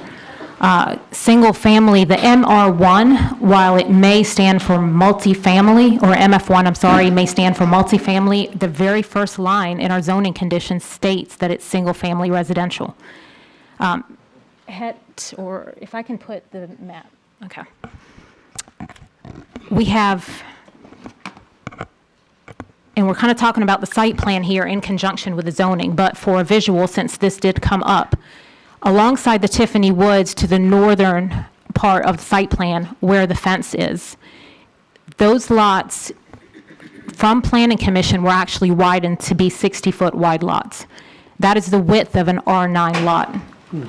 So we've reduced those lot counts and increased the width while putting the fence, while adding vegetation, and there are 3 existing homes that abut the subdivision on that side. There are 2 lots that are vacant. I have visited the landowners. I do know specifically with Mr. Broadwell's, I know the concerns that they have in regards to the creek. I've seen it, but it exists there now. It is something that we've had our engineer, and he will speak to this, look at numerous times. I have asked him over and over again, and he will present his findings in terms of the stormwater. The topography of this property goes down. I've invited numerous neighbors to walk this lot with me. It's a beautiful piece of land, but the topography is challenging.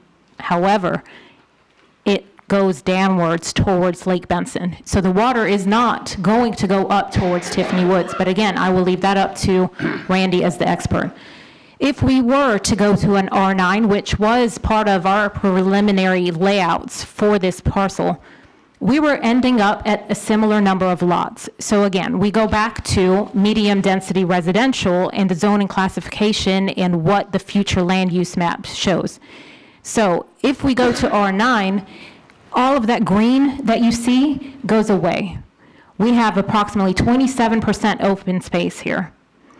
R9, you need 10%. So for the landowners that actually abut the subdivision, the 3 that back up to it, specifically that have that 30-foot planted fence and additional 20 feet, that goes away. In order to get a 9,000 square foot lot, that goes away. Alongside Buffalo Road, that green buffer goes away.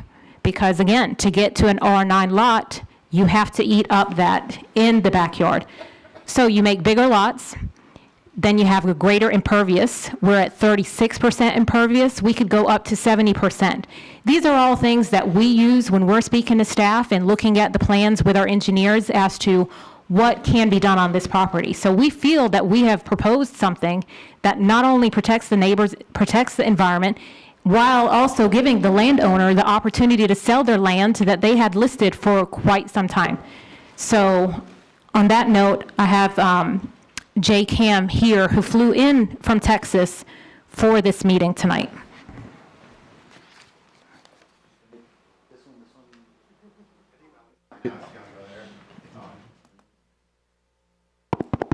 Okay, this one's working. Okay. Sorry for the confusion. You're like, okay, why is someone from Texas here? It's Buffalo Springs. Name and address, please, sir. My name is And Jay make sure you Cam. sign up for the clerk. I signed up, yeah. My address is 2113 Cliffs Edge Drive, Austin, Texas, 78733. Thank you. And you're probably wondering again, why is there a guy from Texas here? It's Buffalo Springs on Buffalo Road. I'm not a Buffalo, but I'm married to one. So basically, I'm here for my wife, Tiffany, and for her parents, William and Kay Buffalo. Their land at 1800 is roughly 17 acres, or about 3/4 of the land for this, and then kind of the other pieces, put it together. Bill Buffalo spent the vast majority of his life in Garner, other than the last few years after a medical issue. Unfortunately, he was hospitalized for a week ending last week and had a bit of a scare yesterday. My wife wanted to be here. I booked a flight at 11 o'clock last night when it became clear that she couldn't be here. So I'm a pinch hitter, so you'll have to pretend I'm going to be reading a statement from her since Bill can't be here. And in case we're not sure who we're talking about, this is Bill Buffalo. This is his poster from 50 years ago when he ran for one of these exact same seats on the town council. And you might be wondering, well, okay, so he ran for council. Well, I'm pretty sure that he won, because as Mr. Marshman might be excited to see, they haven't changed the signs for Mayor Pro Tem much. So here's a sign from 50 years ago when he was sitting in that same chair. Tell him I congratulate him. I hope he serves as well as I've tried to. So I'm going to read a statement, I will keep it brief, from my wife Tiffany regarding the family position on settling and developing this land. So my father, Bill Buffalo, absolutely loved Garner, the town where he was born and raised, and still went to church and football games well into his 70s. He clearly wanted to live in that house on 18 Buffalo Road on land he inherited from multiple generations of Buffaloes as long as he could. My mother, Kay, enjoyed her 4 decades in that house in Garner. For those unaware, my father spent his last time in that house on March 5th, 2015, so almost 4 years ago. He walked out to his driveway on an icy morning, slipped and fell on the ice, and was discovered approximately an hour later, taken by a paramedic to the hospital. The injury to his head from the fall was analogous to a stroke, and despite weeks of rehab at a facility in Garner, actually Laurel's at Forest Glen right across the street here, the doctors decided he wouldn't be able to live independently. My mother has had different medical challenges over the last 4 to 5 years. Both of my parents are no longer able to care for themselves. That's the main reason they're not here and not able to represent themselves. My father's in an assisted living facility, and my mother's in a memory care facility near us in Austin, Texas.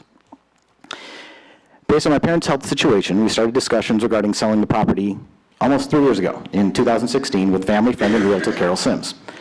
Carol looked for some unique buyers, given the large amount of land. We're talking like 17 acres, and especially relative to a single-family house. Pretty unique buyer you're looking for in that case, and I know kind of local celebrity Scotty McCurry, well, apparently they even talked to his mom to try and get him to buy it. Carol, who actually used to live in Tiffany Woods herself, decided that, getting it listed was going to be the most likely path on this, but we had a commercial appraisal done, and the commercial appraisal made it fairly clear that the highest and best use of land would be development. Now, that doesn't say how dense or anything, it just says the best use is to be redeveloped, not just single-family house. So we didn't put the property up with the for sale sign until the fall of 2017. So we've definitely taken our time doing this. I spoke to Jeff Triesenberg in the planning department back in fall of 17 before we listed to say what's kind of the right way to do this if it's developing. Do we put it for sale first? Do we have a plan first? So we kind of tried to follow the process. So the developer, Ms. Ahmad, who proposed Buffalo Springs, made the offer in February of 2018 and spoke to Carol many times as we worked through the process. She stated up front that time would be needed to secure sewer access, all that fun utility stuff that I'm not an expert in and the other people will talk about. As things progressed and the neighboring parcels were combined to make Buffalo Springs, things were quiet. While in town for a visit, we met with Ms. Ahmad at Larry and Faye Warren's house. That's Tiffany's aunt and uncle. And she showed us a proposed plan. At the time, we actually asked some of these same questions about why MF1. So a lot of these answers are similar ones that I heard many months ago from Ms. Ahmad. So there's consistency there. We understood the proposed plan had to go through review with Garner planning staff and had faith that they would make any recommendations and issue approval when the plan met all their criteria and requests. We were happy to hear that approval from planning staff came in late October because it meant we were much closer to selling. Along the same time, we were starting to hear rumors that were being spread online regarding Buffalo Springs. We contacted Ms. Ahmad and let her know because she hadn't seen this.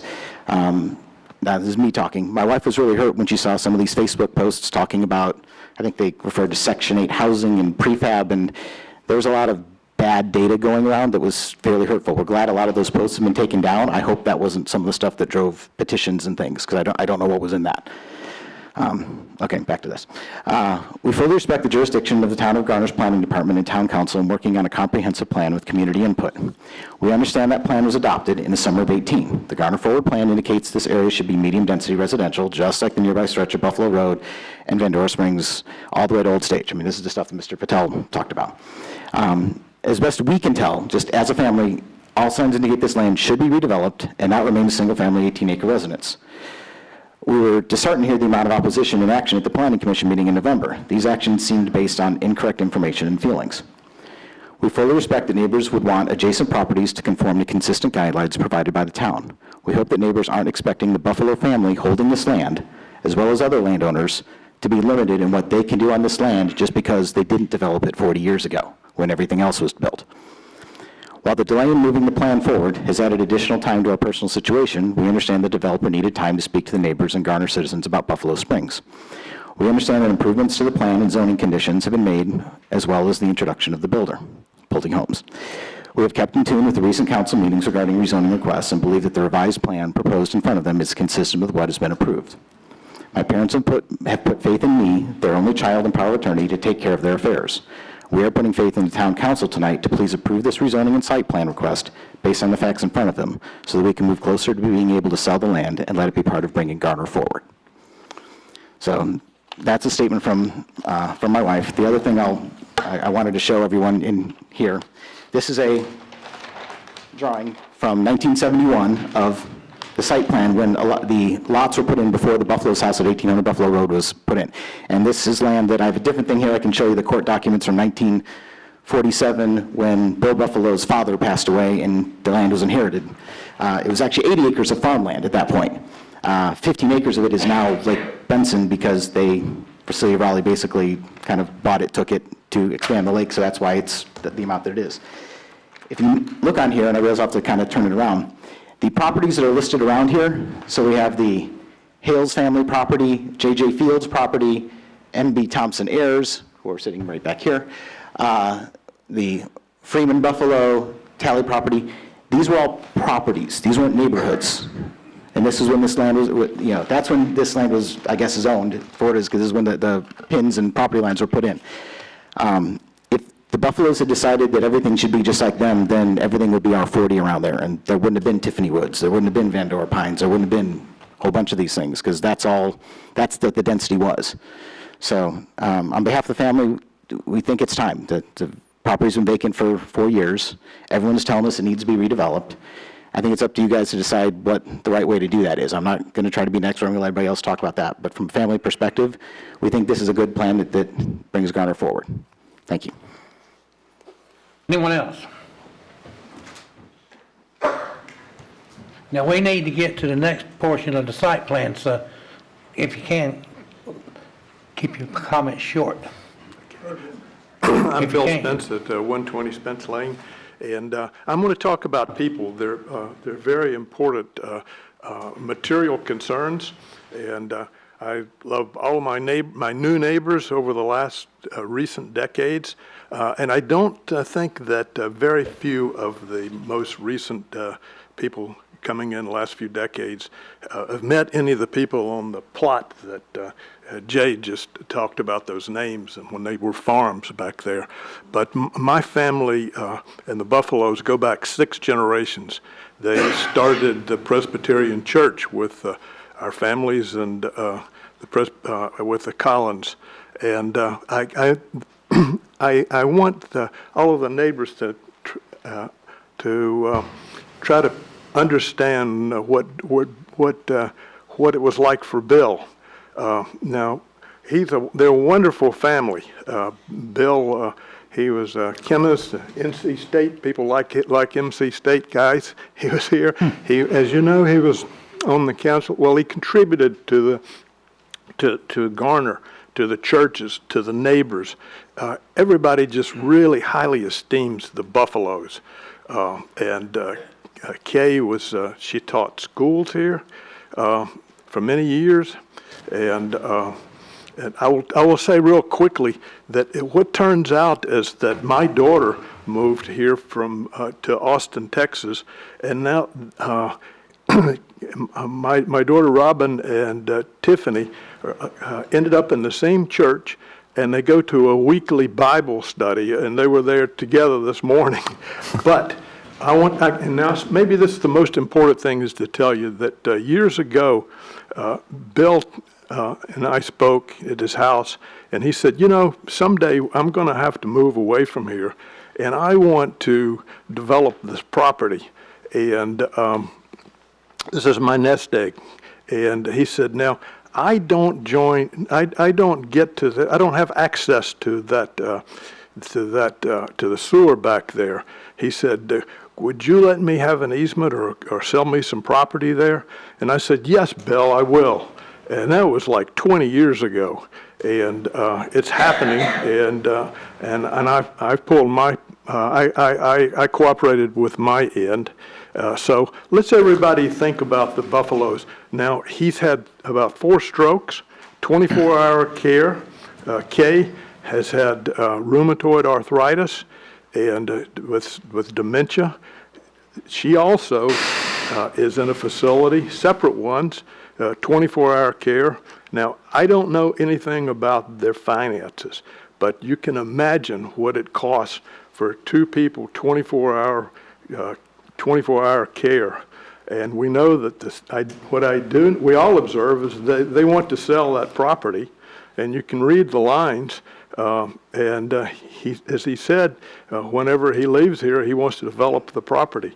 And they're fantastic people, and I hope it works out for him and the Buffalo family. Thank you. Thank you. Anyone else? One more.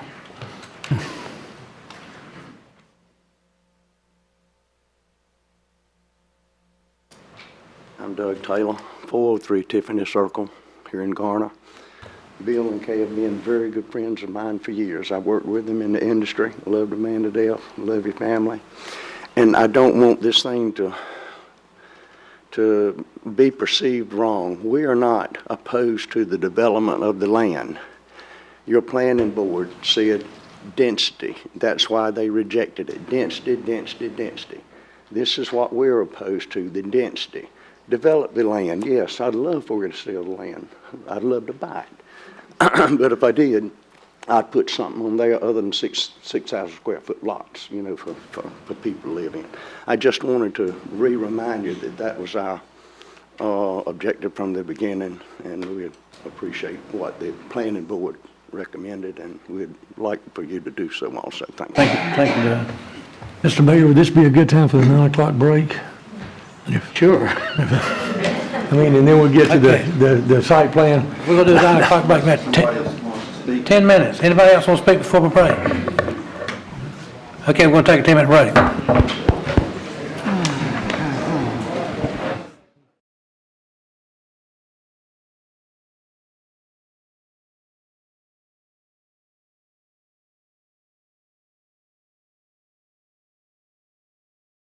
Momentarily.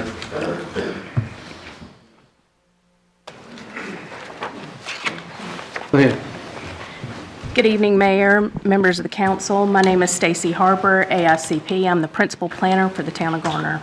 I'm here to talk to you about the subdivision plan conformity section of this case. Again, we're talking about Buffalo Springs, which is 24.75 acres with 77 single-family dwelling units with a minimum lot size of 5,000 square feet. The landscape and buffer requirements, there's a tree cover requirement of 12%. That is met with both existing and proposed plant material.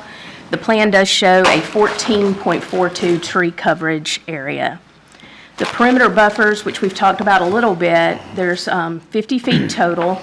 The outer 30 feet of that is planted with a 20-foot open space area beyond that.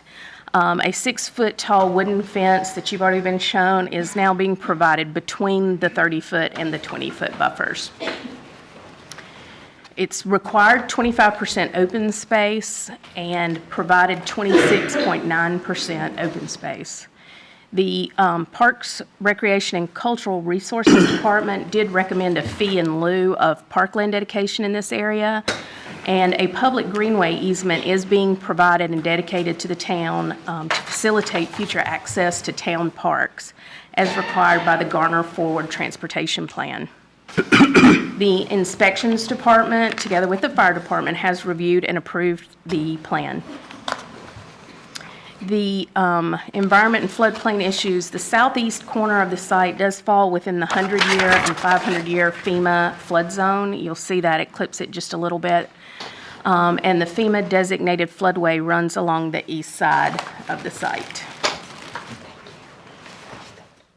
With stormwater, the site is subject to quality regulations for nitrogen as well as stormwater quantity regulations for detention of the 1, 10, and 25-year storms.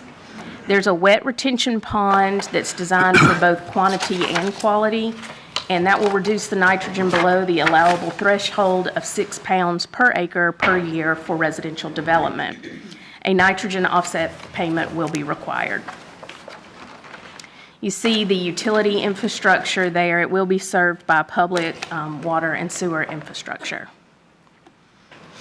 With roads and sidewalks, there is one access point on Buffalo Road with stubs to the north for future connectivity.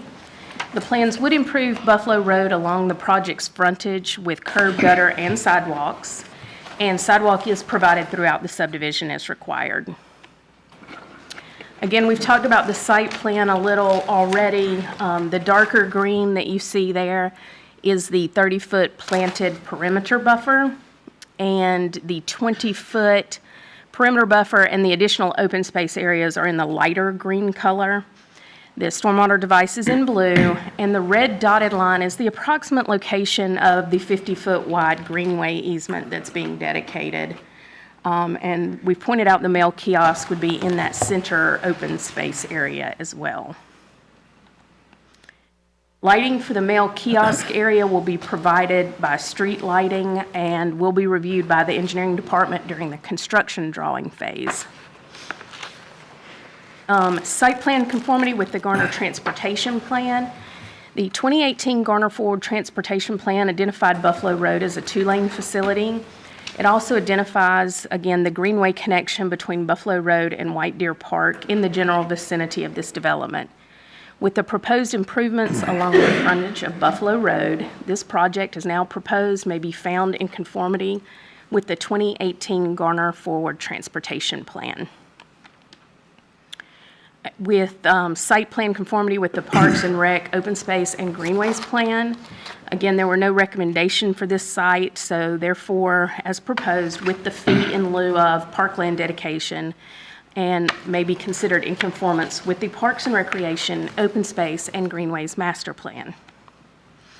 This site does fall within the new urban designation of the Swift Creek Land Management Plan as well. The new urban designation allows for up to 6 dwelling units per acre, and impervious surface limits are allowed to go up to 70% as long as the first inch of rainfall can be retained on the site.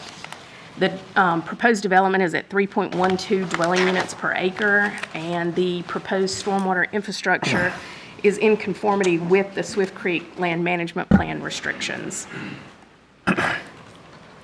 Subdivision plan with the conformity with the Unified Development Ordinance. After sufficient review and plan revisions, staff finds that this project is now proposed conforms to the regulations of the UDO so long as the site-specific conditions are met. You have there 4 site-specific conditions before you that we would recommend adding. Prior to recordation of the first final plat, an annexation petition is filed. Prior to the first final plat, documents establishing an HOA and restrictive covenants are submitted to the planning director for a courtesy review. Prior to each building permit, the fee in lieu of parkland dedication is paid to the town of Garner, and the developer shall be responsible for all roadway improvements required by NCDOT. The Planning Commission did review this request at their November 13th meeting of 2018 and denied approval of the rezoning request CUDZ 1808 based on lack of compatibility with the proposed district with the present zoning, conforming uses on nearby property, and the character of the neighborhood. The Planning Commission did not provide a recommendation on the site plan or on subdivision site plan conformity under the requested zoning. At that time, they indicated that they found the plan non-conforming as related to the current R40 zoning that's in place. I'll be happy to answer any questions that you have. The applicant is here as well. Okay, go ahead, Buck. The last point you made there, Ms. Harper, about the, 2 things I want, okay. Planning Commission did not provide a recommendation on the site plan, but yeah, they indicated they found the plan non-conforming as related to the current R40. So with the rezoning, then it is in conformity, and that provision that can be confusing to us, that while they were technically correct, if it's rezoned, then it is in compliance. That's correct. Second thing, could you go back to the site plan and show us where the Greenway easement is located? The one at the top northeast jumped on me a little bit, I think, after I put it in there. It should be slightly east of that. But the red dotted line that you see, it's basically in that 50 feet going around the stormwater pond and partially up the east side of the development, and then picks up again at the northeast section around the cul-de-sac, but slightly east of where that red dotted line would be in the open space areas.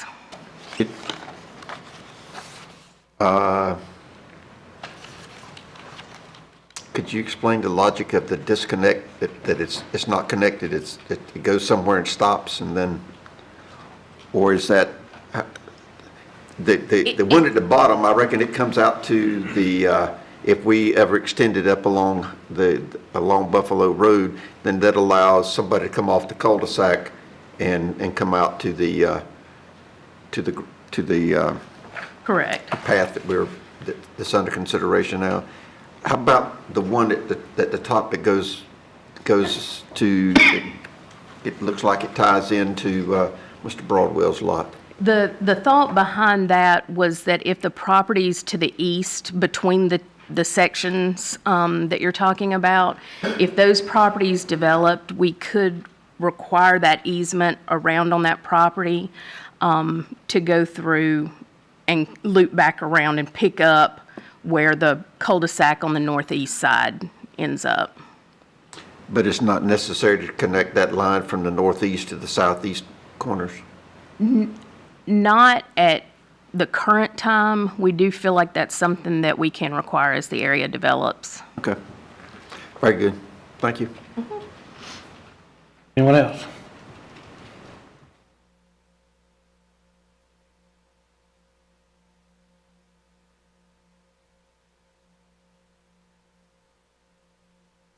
Are we to presume that if that road is extended into that neighboring property,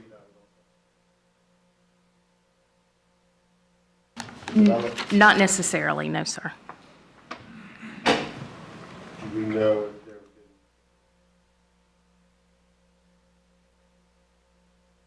been? It's not under contract? So Were they, it's family land, it's Bill Buffalo's sister's property, and they are not. Excuse me, sir, can you come to the microphone and so clerk can get you? So, Jake Ham again, Austin, Texas, all that. Top left corner of this, that property belongs to Larry and Faye Warren. They own basically everything from there up to the traffic circle of Vandora Springs. We discussed this as a family, whether it was the right time or trying to combine things together.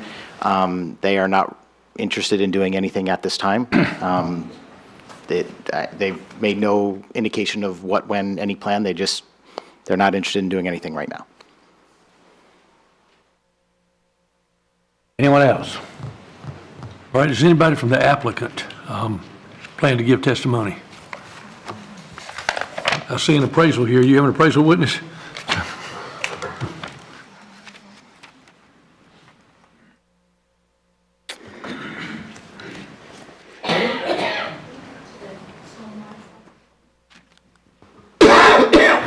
Good evening, Council. My name is Randy Miller with Thompson & Associates at 1149 Executive Circle in Cary. We're the engineer on the project. I'd like to address some issues as far as some concerns that have come up in regards to stormwater and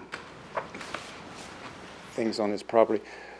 Mr. Thompson, could I ask you you're the engineer, could you state just very briefly for the audience your education background, training experience as an engineer? Yes, I have a BS in civil engineering. I obtained that from Geneva College in Pennsylvania. I moved down here from Pennsylvania 33 years ago and have been working at Thompson & Associates ever since. Matter of fact, for the Buffalo family at one time, I do believe they were related to Lacey Buffalo. I do believe we did all the engineering and surveying for about everything Lacey ever did. Lacey even built my first house. When we first received this project, we were looking at it.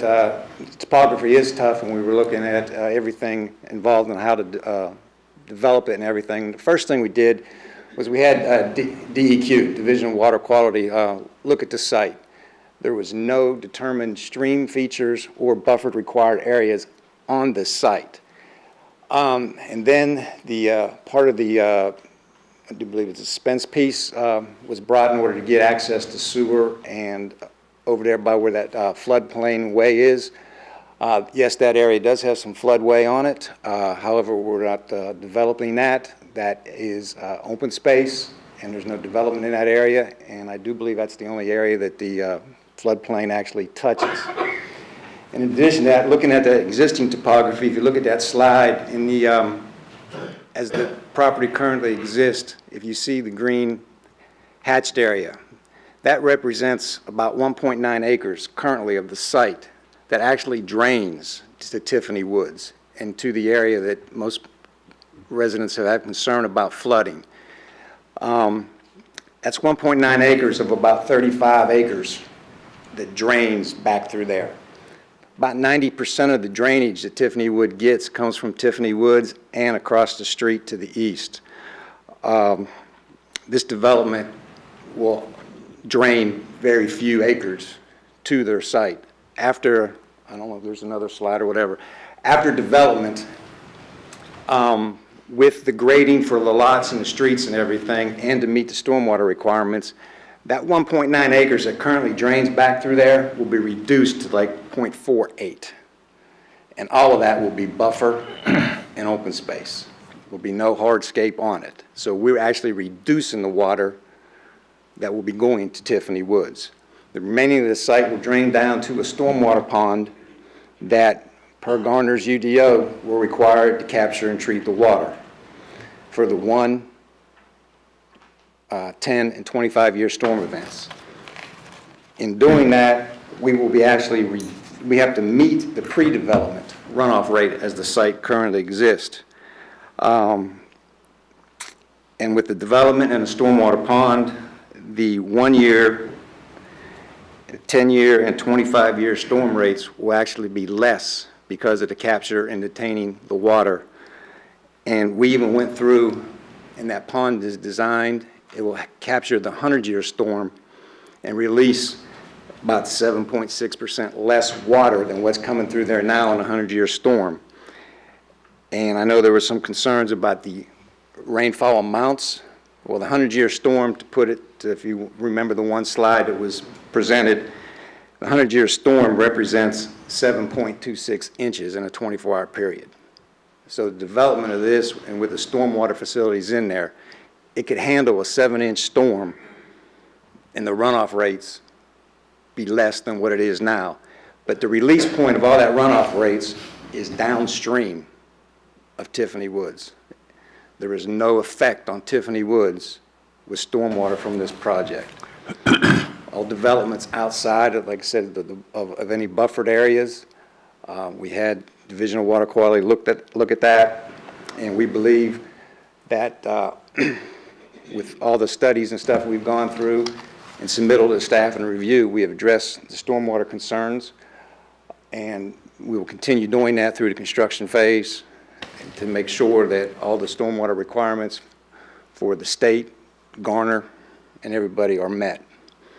And then that's why we have kept the impervious surface areas down.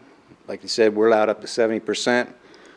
We're keeping around 37, 38% of impervious surface areas in order to meet all the requirements. And the density, we're developing at a density that meets the UDO and your land development ordinance, that we're between the 2.5 and the 5. We're right in the middle of the 3, and I even believe that's well below the Swift Creek Land Management Plan, which says you're allowed 6. We're at 3. So if there's any questions. Someone raised a question in one of the slides that Mr. and Ms. Abbey presented.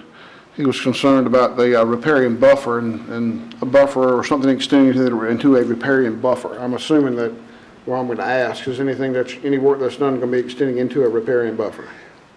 We had Division of Water Quality look at the site, and they determined that there is no features on this site that require a riparian buffer. To the northeast of the site, where the sewer easement comes down through, and the greenway easement and all that, yes, there's a 100-year floodplain that comes down through there. That was added after we had Division of Water Quality looked at the site. But there's already a recorded 50-foot conservation area on that portion that we will be adhered to, and that 50-foot conservation area represents the required buffer. And that is all in our open space, and all lots and stuff are outside of that. So we're not touching that. 50-foot conservation buffer is what you call it. 50-foot? Okay. Yeah, it's recorded in the Wake County Register of Deeds, and we would adhere to where that is. Okay. So, Mr. Miller, I guess to put your presentation in what I'll call layman's terms, do I hear you saying that when this project is fully built, if it is, that the drainage effects on the neighborhood of Tiffany Woods certainly should not be any worse than they are now? I don't know if you said they would be better, but you're saying there should not be any negative effects to cause more significant drainage problems in that neighborhood. That's correct. How do you handle issues during, and I don't disagree with you, because you're going to put in curb and gutter that's going to catch water and redirect it to it further down and to go into Buck Branch. how do you handle protecting that stream that's running along the southern boundary of Tiffany Woods while it's under construction? Because then curb and gutter's not going in first, it's going to be graded first, and that it slopes downhill. I've been out there and surveyed a lot of long time ago, surveyed lots in Tiffany Woods, so I've seen what it looks like over there. Correct. Up along there, the way the lots and stuff are proposed to be graded in order to meet the builder's requirement to have lots situated in relation to the streets. Back on the edge of that, around the rear of the lot, which is outside the 20-foot open space area and the 30-foot buffer area, there will be a ditch that will collect the water and direct it down to the street.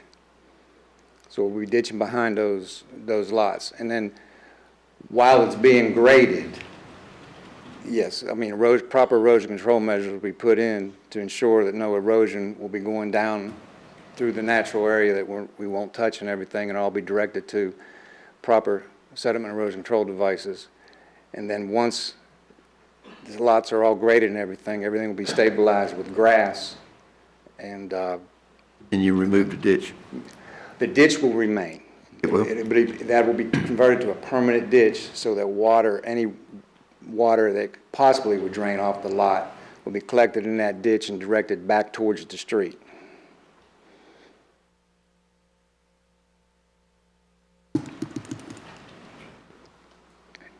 Anyone else? You through? I have a question. Go to the podium, please. What if what they say doesn't happen? Who's going to do Ma'am, could you something? state your name and address, Oh, please, and make sure you sign up to... Okay, I'm Carolyn Heindel. I live at 305 Tiffany Circle. And the reason I'm asking this, and probably the reason that everybody keeps talking about drainage in Tiffany Circle, is we have lost at least a dozen feet of our yard. It's going in from all the development that's happened along Timber. We have gotten no help from the town ever. Basically, it's like, well, put riprap in. And we have trees falling down from the land that the school owns because it's falling into the creek because of erosion. We have the landscaping things falling into the creek. And basically, I'm hearing everything people say, but based on what's happened in my life, I don't believe it. And I want to know, what's the town going to do if you say this can go in, and then we do have these problems? Who's going to be in charge? What it looks like to me is everybody will have made their money and left town. So that's my question. Let's have one at the mic at a time. Are you finished? Are you finished? I didn't know that you wanted me to try to Address the address question. your concern. Yeah. During the construction, inspections will be required. There will be not only from the Wake County, I do believe is in charge of the town's erosion control inspections. There'll be periodically inspections after every rain event that's required by the state and a log kept. The builder, developer will have to have someone chart those, record everything, and inspections will be made so there's no sediments allowed to leave the site. That's pretty well documented during construction, and I believe that the builder and contractor, that's their responsibility, and the state takes that real seriously, because if they come out there and you don't have the log on site or they see some sediment leaving the site, there's fines involved. So there is control and inspections during construction. After construction, everything that's in the stormwater facilities, there's annual inspections that are required. That an engineer has to look at the stormwater facilities to make sure that they're operating properly, and a report given to the town and the homeowners association. When they've taken over everything, they're the ones actually responsible, but an annual inspection will be done and a report given to the town, and any anything that needs to be corrected, they'd have to correct.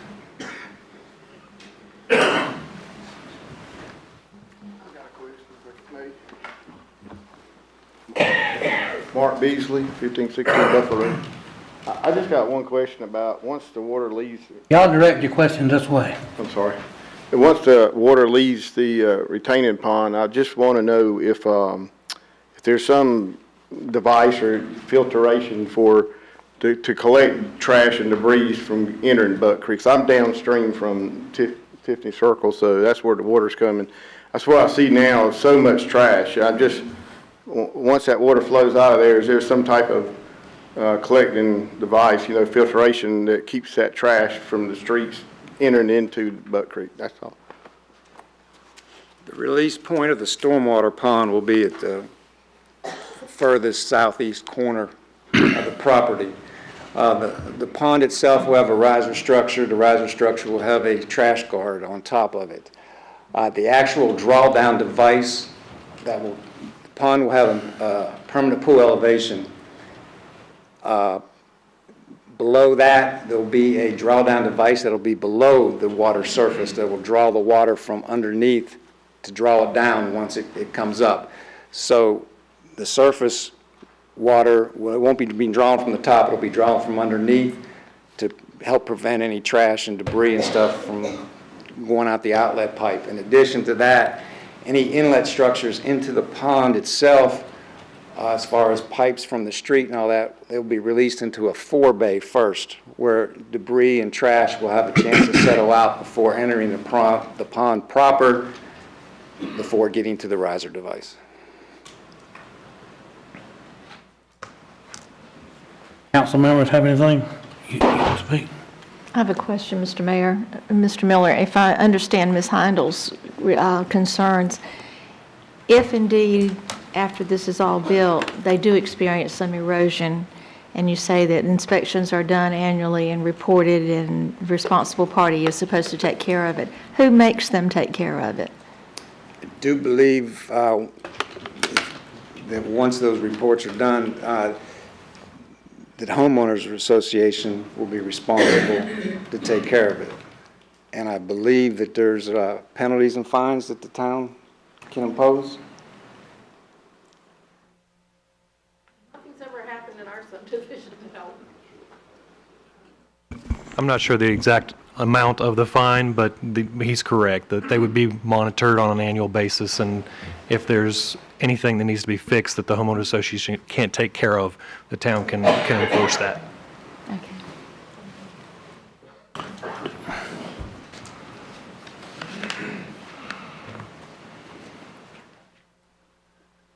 Councilors, thank you for your patience this evening. My name is Tom Hester. I'm a state certified general real estate appraiser. I'm designated by the Appraisal Institute with the MAI designation. Got a North Carolina broker's license, and I've been appraising properties in Wake County for more than 35 years. I'm here to speak to you as an expert in the matters of property value, and I hope that you'll accept me as an expert. A couple of questions put to me regarding this proposed project. One is, will it harm or have a negative effect on adjacent properties or nearby properties? And is it in harmony with the neighborhood? Of course, we've heard a lot of issues tonight already, and I think most of those have been addressed. Most of those are fairly technical: stormwater, traffic, lighting, things like that, I think have been addressed. Interesting looking at the map of that neighborhood on Buffalo Road and looking at the existing subdivisions. The first subdivision, Lakewood, was put in there, 37 lots just carved out along Buffalo Road in the late 50s. And as the newer subdivisions have come along, there's been more open space, more riparian buffers, a lot of features that are shown in this project that, people didn't even really know about or hadn't heard about 20 years ago or even 10 years ago. Connection with the greenway, stormwater retention, a 50-foot buffer around the whole thing. I think this is the first project I've seen that's got that kind of buffer around the entire perimeter of the subdivision. Looking at those characteristics, looking at the other subdivisions nearby, my conclusion is that this project won't have any negative effect on any of the adjacent properties. And it will be in harmony with the neighborhood, with the surrounding neighborhood. You really, with that buffer, you really be hardly able to see it from adjacent properties. Be glad to answer any questions. You've got a report that I put together with the description of the project and some analysis, some discussion about the issues that I see that might affect the property and the nearby properties. Mr. Hester, several people have expressed their concern about the fact that of the density of this project compared to the surrounding areas. How do you factor that into your appraisal process in terms of any negative effects it has on the surrounding properties? Well, I look at the density, I look at what are the effects of the density. And again, we go back to the traffic, which I think has been addressed. We go back to the just visual. You see a lot of houses, and I think, again, you're not really going to be able to see that. Does it have physical effects, lighting or stormwater nearby? I did look at a couple of other subdivisions in Garner. I tried to stay right in Garner. I looked at the Heather Woods subdivision, which is adjacent to a townhouse development, which different from this because they're detached, but more dense than a typical single-family project. I looked at the sales prices in that subdivision the last 2 years, total sale price, average sale price for the properties that have been sold. I looked at the price per square foot, the average age of the dwellings. I compared that to 2 of the subdivisions on Buffalo Road to see, well, here's Heather Woods that's got, it's adjacent to townhouses, got the road coming out of the townhouses through the subdivision. Does it have a negative effect? Is there anything that you could say, well, that's because of the townhouses? And there are little slight differences in the sales prices, the price per square foot, but nothing that you wouldn't explain by the age of the dwellings or the differences in size. So to me, looking at that, that's close by. It's in Garner. That indicated to me that there was really no effect by being next to the townhouses. In this case, these are detached, single family, lots of buffer. If the townhouses don't have the effect, then my conclusion is this wouldn't have the effect. Question? Yes. Did you, and I haven't looked through the report, I'm doing it as I'm speaking to you, but did you have a place in here where that you compared what they project the sales price or the assessed value versus area residence? Do you have any comparison of this versus? I did not do that direct comparison. I know what their price points, their reported price points are. It's an experienced developer. I usually take that as they generally know. They have a pretty good handle on what they can get, what the price point should be. But I've not really looked at that compared to the recent sales in all those adjacent subdivisions. Were you here in time to see the analysis that the town or the data that the town had put together? I did see that. Anything that prompted any comment? One thing that did jump out is that the price point, the proposed price point was well over those tax assessed values that the town posted, I believe. So that did kind of jump out at me. Now that is tax values from January 1st, 2016. I think the county does a great job in assessment, but we're now two and a half years later. But I did notice that 330 price point was well over those ranges. In a growing economy or growing housing market, let's just put it that way, and that's what is going on currently in Garner. Is there some rule of thumb of the assessed value versus market value? I'm sure it varies all over the place, but usually the assessed value is some percentage, maybe 20, 25% less than what the market value is in a growing area. I understand that, and I think people would generally look at some rule of thumb like that.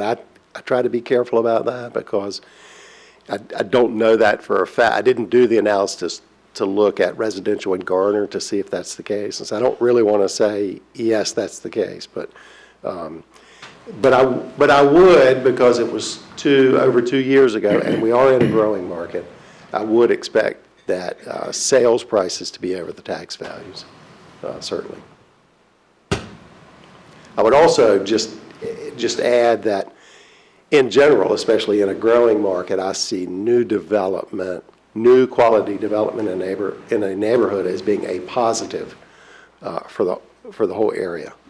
That generally is a good sign in the neighborhood. It generally is sort of raises all values.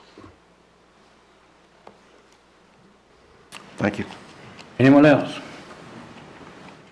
Bill, okay, go ahead. Bob Anderson with Pulte Homes, 1107 South Person Street. I just wanted to address the council's one concern on architecture during the zoning. I wanted to add one zoning condition, if I can, before you guys take the discussion. We would like to add that 50% of the homes will have a minimum of 100 square foot of masonry on the front elevation, and that all side elevations will have a minimum of one window or faux shutter. We just wanted to get that in there. We're very excited about this project. Anytime a home buyer goes out there, they have many builders to choose from. We're just one of 30 or 40 builders in the area. We always have to put our best foot forward no matter what municipality we're in. We see this as being a really great project. We have a lot of people, like they talked about, millennials looking to Garner as their first buying experience because of schools, parks, retails. The town has so much to offer them that they're looking for, so that's why we're excited about this project. I'm happy to answer any other questions if you guys have them. Could you repeat those conditions against and go slow enough so our clerk can write those down? It's 50% of the homes will have a minimum of 100 square feet of masonry on front elevation. Each side elevation will have a minimum of one window and or faux shutter. Could you make that per floor? On the fly, I don't, we have 6 different home plans we're planning here. For me to tell you which ones are going to have, I could have a kitchen and a bathroom and a garage, and I'm not able to put a window on that one. I can't make that commitment on the fly. I'm sorry. I appreciate you making that change. The main reason about the windows on or some false representation is to break up the run. I understand. But you may have some 2-story homes as well, but they're not likely on the second floor, is not likely to run for 30 or 40 feet. So the first floor is the one that's going to have the long run. Right, but the first floor also has living areas. I just can't say on both sides. Like it. No, I was going to say on. Okay. You know what I'm saying? So I'm saying like each side of the house. Floors. I'm sorry. I was saying on both floors. If you've got a side that's got, it's a 2-story house, and you got a broad side window on each, is it unreasonable to have a window on each floor? It's not. I don't have my plans in front of me where I can see what every plan has in terms of how they're laid out. We don't, these. So it's one window or, and stated again. And or faux shutter. On one side, but not both. Each side of the house. Each side, okay. Correct. Yep. So each side will have minimum of 1 break. Now, there's more likely to be more. These are just minimums. Thank you. Because most of these homes, we will have probably 1 floor plan that is a ranch. 5 will be 2-story family homes. So with the bedrooms up top, for fire code, you have to have windows. What was your last name again? Anderson. Anderson.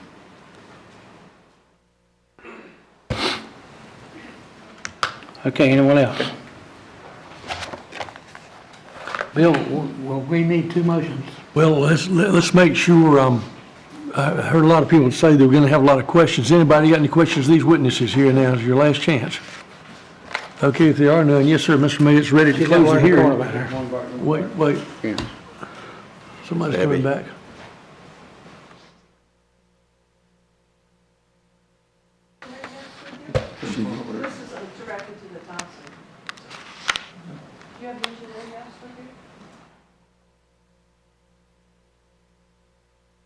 Excuse me, ma'am, can you come to the, one of the podiums so the clerk can capture what you're saying.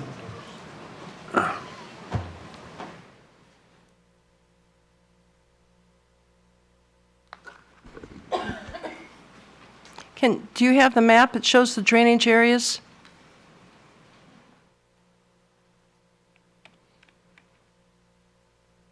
Well, I was thinking, no, the one that has the little dots that shows drainage area 1, or it has stars for drainage area 2. That's not on here. That was part of the plan submittal to the town. I was just breaks- wondering if you could point out drainage area 2 to me. I don't have that plan with me. Basically, there was 2 drainage areas on the post-development. There was a drainage area that was coming, that was not going to the stormwater pond, and I do believe that represented about 4 to 5 acres. The other 20 acres was going to the stormwater pond, but that 4 to 5 acres was coming off the site below Tiffany Woods down on the Spence Trail. Well, since I'm not in a position to challenge, we can only ask questions. That would be a question I would follow up on. This site is not releasing, the only area that this site is going to release drainage to Tiffany Woods is off the back side of its buffer, 0.48 acres, coming off the back side of the 30-foot undisturbed natural buffer and a 20-foot open space. It'll be all grass and woods. Currently, right now, you have 1.9 acres draining down through there. With the development of this, it'll be reduced to 0.48 acres. You just want questions, right? Yes, ma'am. Yes, ma'am. Okay. Is that it from everybody?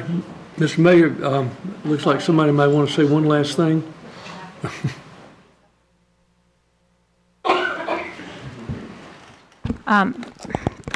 We don't have the traffic engineer here with us, but this report was voluntarily done and provided to town council, to planning staff. The existing roadways, you can see in front of you, most of these numbers that you see are really low, and they are also much lower than where a lot of development in Garner is going. Buffalo Road, 3,400 vehicles per day. Here is basically a small summary from the report that, again, planning staff has. Based on the results of this study, traffic expected to be generated by the proposed development is not anticipated to cause appreciable adverse impacts on the surrounding roadway network. If you look further up, it's highlighted to say 4% or less of future 2020 traffic volumes. This report was done on the 81 lot. We're at 77 lots, but this speaks to the density and the adverse things that some neighbors believe will happen as a result of this development. So this, before we do close this portion out, I do want to point out that we have voluntarily done a traffic assessment report. Our engineer has spoken to the stormwater.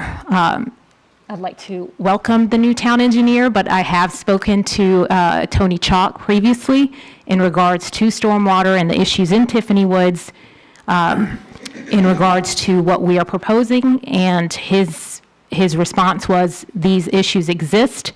Our proposed development is further downstream from Tiffany Woods. So that's stormwater. The other thing is Tom Hester has just spoken in regards to the value. So we followed the plan. We've worked with staff, which I would like to thank for their time and effort in speaking to us numerous times and looking at this numerous times. We've worked with the neighbors. I understand that we may not have everybody on board with this, but we really would like to be able to work and give the landowners who are looking to sell their property the value that they want for it. And the value that they want for it is based on what they can do on the land. And what they can do on the land is dictated by what Garner has said and approved last summer. So on that note, I'd just like to close in a nutshell with what we've presented. Mr. Mayor, let me make what the judges call a curative instruction, that Mr. Ronald Stevenson from Ramey Kim Associates is not present, so this cannot be deemed as sworn testimony, and so this cannot be considered by the council in connection with the subdivision review. With that said, basically, I think you're ready to close the hearing and ask for some motions. All right, I'm going to close the hearing. But do we need two motions? The first motion would be in connection with the rezoning request, and you have to consider that before you can move forward. Discussion among council, and because this is the first time it's been brought to us, and we have to come in here and make up our mind, and this is the only time we have to talk to each other about it. Rest of the council want to do something? I'll make some conflicting comments in my own mind. First of all, the design is well done. They follow the rules. The concerns about the drainage, I think they're well addressed. I think that the map that Mr. Miller presented that showed the amount, that area that drains back into Tiffany Woods, and most of you in here know I used to live in Tiffany Woods. I live closer to the project now than I did when I was in Tiffany Woods. So, but I can't be up here and be the one that says not in my backyard. At the same time, the drainage, the buffering, not many projects come before us this well done. I prefer definitely for the density to be less. But I'll also tell you that, and I don't know how far back it goes, and I think it was Ms. Harper that prepared it for me.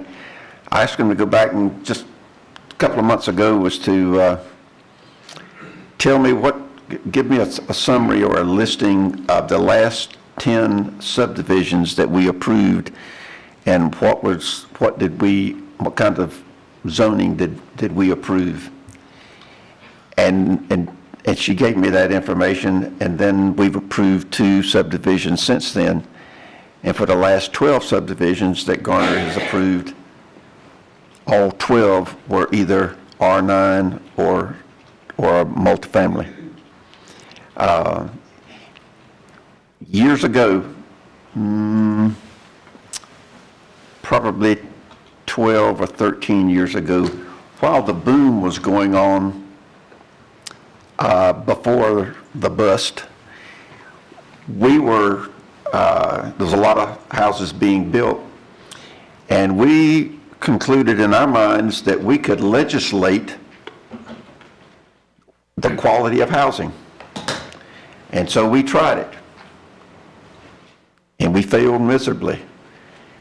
You may never have realized it, but we tried to dictate through type 1 and type 2 housing what the size of the house was going to be and what it was going to look like, and all the configurations and the quality of the siding and all of that. And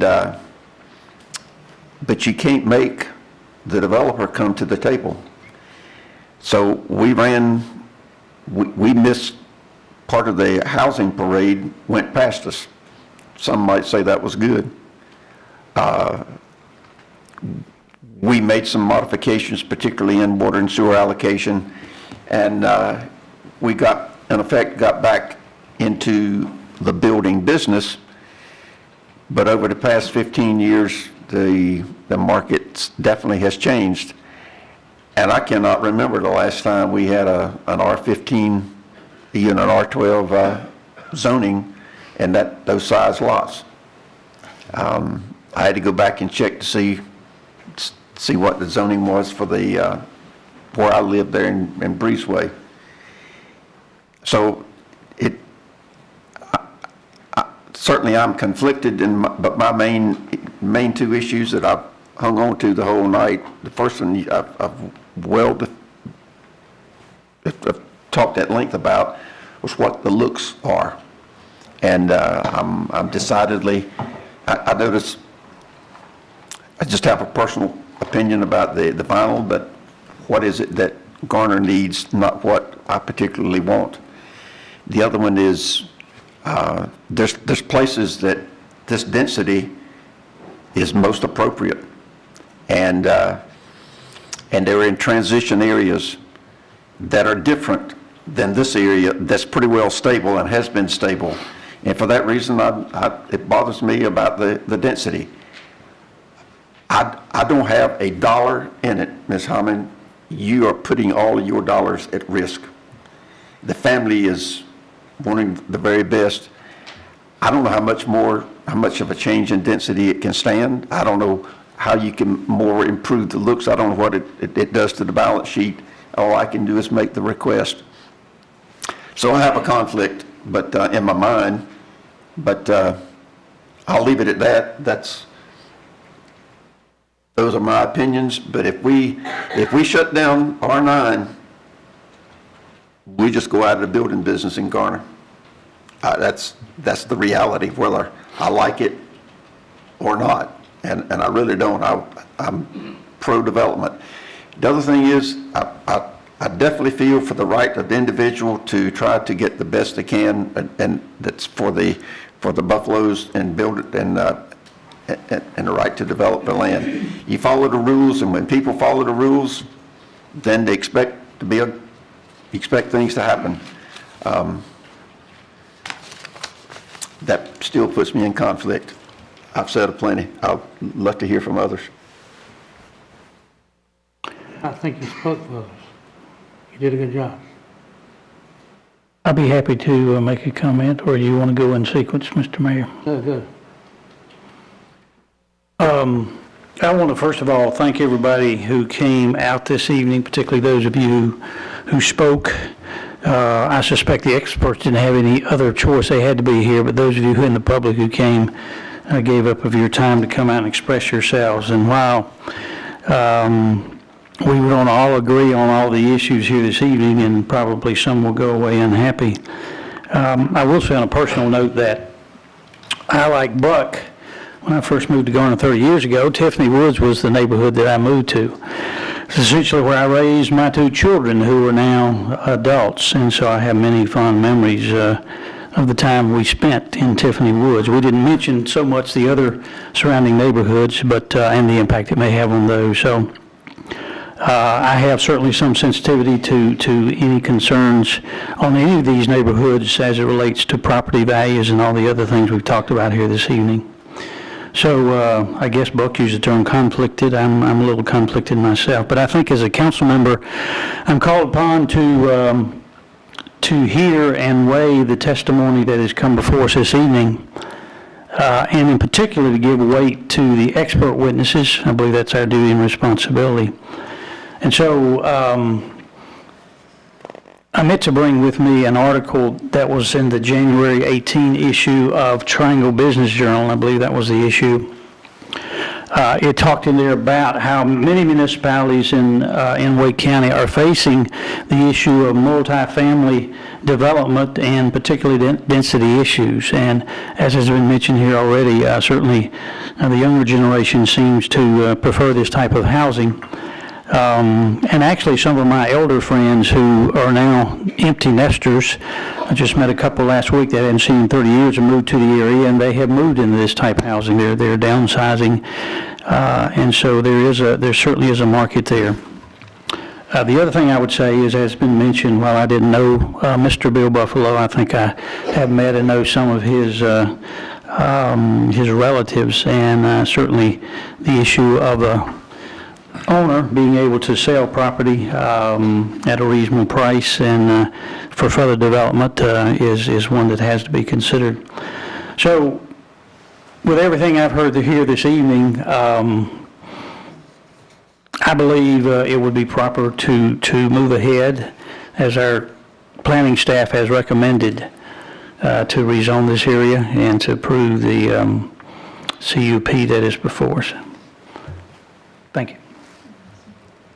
Well, I won't repeat what Councilmember Marshburn and Councilmember Kennedy have already said, but I will say that in my life, in my years in public service, I have seen the one thing that's guaranteed is that things are going to change. They're not going to stay the same. we have the opportunity to either be drug along by that change, or we have the opportunity to direct it. Not everybody's happy with everything that comes along with those changes, but change does come, and I think we need to understand that's going to happen, and that we have fears. I would be very concerned, like the Heindels are, about the damage to my property, because I've seen it happen to my property in other situations. But we were given an avenue to deal with that, and our responsibility is to stay with it and hold accountable those who said they would take care of it. It's tough, but so the position that the Buffalo family is in is tough as well. They need to sell that property, and they have an opportunity to sell it in a development situation now who seems to have good character and a good conscience here. And so I would just like to encourage us all to understand that change happens, and it's always going to happen. Are we going to be part of a good change or part of one that happens to us?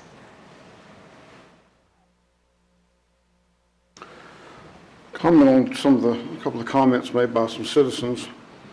Mr. and Ms. Heindel made a good point about the streams, the open creeks, and what happens when stormwater runs down it, and it does happen. When Garner was developed and Tiffany Woods was developed, Forest Hills, Heather Hills, Edgebrook, North Garner, you had open face streams. That's how stormwater was collected. And it's not done anymore for reasons of what had happened to you, and you can't control it. Now stormwater is controlled much better. My in-laws lived in Oak Park in Raleigh for years, at a creek in the back where a chain link fence collapsed into the creek over the years. But those type of developments weren't made anymore for the very reason of the problems that you're having and others have. Also, we have it at my parents' house in Edgebrook has experienced some of what you are talking about. The concern about the multifamily zoning, MF, it used to be a bad word or a bad zoning classification, but in change the UDOs nowadays, that has changed. A lot of people are familiar with the village. The village is multifamily. It's multifamily too. We just approved the townhomes right in front of it at our last meeting is rezoned multifamily too. So that zone has been created to handle these type of dense developments, not multifamily as traditional as apartments, is what I think most people think of it as, and I would agree that that's what we all used to think of it as. So it is a little bit different. The density is a concern, but I look at the landings at Lakemore, which is right across the road, and they're practically the same thing. They're 3.21 units per acre, and this is 3.12 units per acre. And that's a long-established neighborhood that's been there for many years. It's just the larger lots, like in Tiffany Woods, they're just, well, like the lot I live on off of Buffalo Road on New Haven Court. It's an acre lot. It's just not, the lands cost too much. I talked to their staff a few weeks ago, and we talked about all these townhome developments that have been coming in this, in not only Garner, but in the area. And this is happening all over the Wake County, the Triangle area. This is again where a lot of people want to live now. No yard maintenance. Young people, I got a 23-year-old who just got married last November. They don't worry about doing the lawn work. That's not their issues. Like I like to do it, they don't care about it. It's just generational. How that'll happen when they get older, I don't know. They may feel differently about it. But a lot of good questions have been raised. The stormwater was a concern, and apparently it's been addressed that it's all going to be taken away from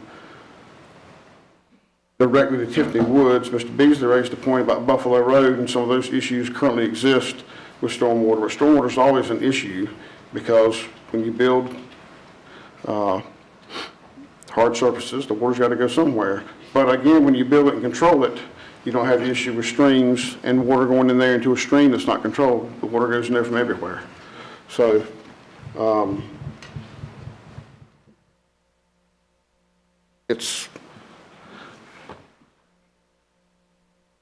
I have no problem with the project. I think they've answered a lot of the questions. I think the appearance issues Mr. Kennedy raised were warranted, and I think that the gentleman, Mr. Anderson from Pulte, answered another and added another condition to, I'm assuming, to the rezoning. If that's a condition, I'm assuming to be a conditional rezoning, a condition to the rezoning, so it stays with the property, period. not to the permit. So that would be a 17th condition on the rezoning, conditional rezoning.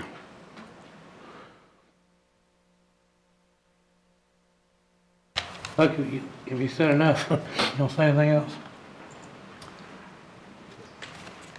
Yeah, I think I've said it plenty. Okay, Bill, now about two motions, is that where we are? We need a motion The for first, comment? if council's in a position to make a motion, the first motion would be with reference to approve the zoning. And there's a worksheet in the packet as usual. 17 and 17.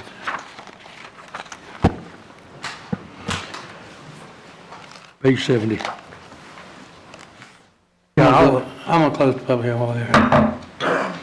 Good. You ready for a motion? Yeah.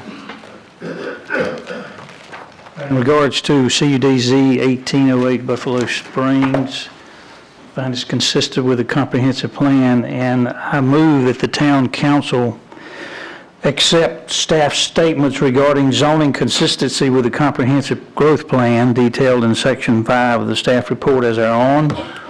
And I therefore move further that the town council adopt ordinance number 2019-3949 approving rezoning request CUDZ 1808 as it is reasonably in the public interest, because it will likely, do I need to quote those, Mr. Attorney? The ones that you feel Yeah, allow household living uses that are attractive to younger families with children as well as older residents looking to maintain private but smaller outdoor spaces. Will allow adequate buffers and usable open spaces that help to preserve and protect adjacent housing stock, and allow the development of an appropriate density of housing in the area in which it is located. All of those, I think, are recommended by the planning department. I don't have any others to add unless other council members do. You made a motion, right? Yes, sir. Did you get a second? No. Yet. Second. A second. There's a motion and a second. Further discussion. Question, just to confirm with the attorney and the clerk, is that there was an additional conditioning added on that ordinance, which is not in the package. So that condition has been added about the 100-foot minimum square masonry product on the front of the homes, and on each side there'll be a minimum of one window on each side of the each unit. To be technical about it, perhaps we should ask Councilman Marshburn and Councilman Behringer if you would accept an amendment to your motion to add that condition. Yeah, I don't have a problem with that if I'm understanding it correctly. Both of them. Y'all will accept it. So with that amendment added, I will move approval of the original motion. Motion, is there a second? Second. Further discussion. All in favor, vote by saying aye. Aye. All opposed? No. Madam Clerk, call the roll. Mayor Pro Tem Marshburn, Aye. Councilmember Behringer, Aye. Councilmember Singleton, Aye. Councilmember Kennedy. No. Okay, record them action 4-1. 3-1. 3-1. 3-1, excuse me. Okay, Bill, we to the site plan now. The next issue is to whether council will approve the application for the approval of the subdivision, CUP, which is on page 72 is a worksheet for the CUP. Okay, we're ready for a motion, anybody?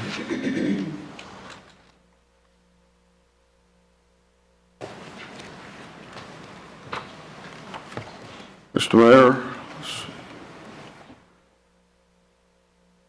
I move the approval of CUP SP 1804 Buffalo Springs to find it consistent with the plans and approve. I move the council accept the staff statements regarding the plan consistency in section 7 of this report as our own, and find the application meets the 10 permit criteria in section 3.14.d, and therefore approve CUP SP 1804 Buffalo Springs with the 3 standard conditions and 4 site-specific conditions to be listed on the permit that will be prepared by the staff. There's a motion, is there a second? Second. Other discussion? All in favor, vote by saying aye. Aye. All opposed? Very good. Let me thank y'all for coming. If you want to stay a while, we got a few more action statements we need to make. Thank you for coming.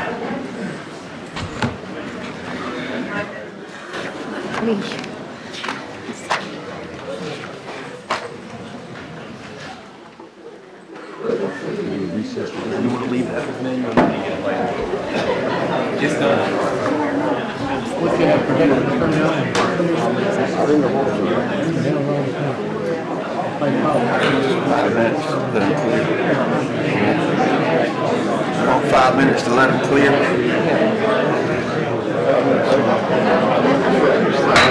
Okay, 5-minute break. 5-minute break.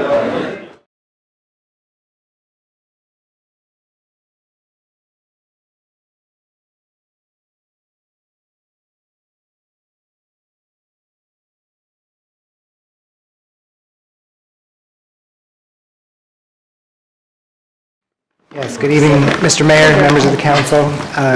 I won't spend time belaboring this one too much since you've already seen it at work session, but this is the opportunity for anybody to weigh in from the public.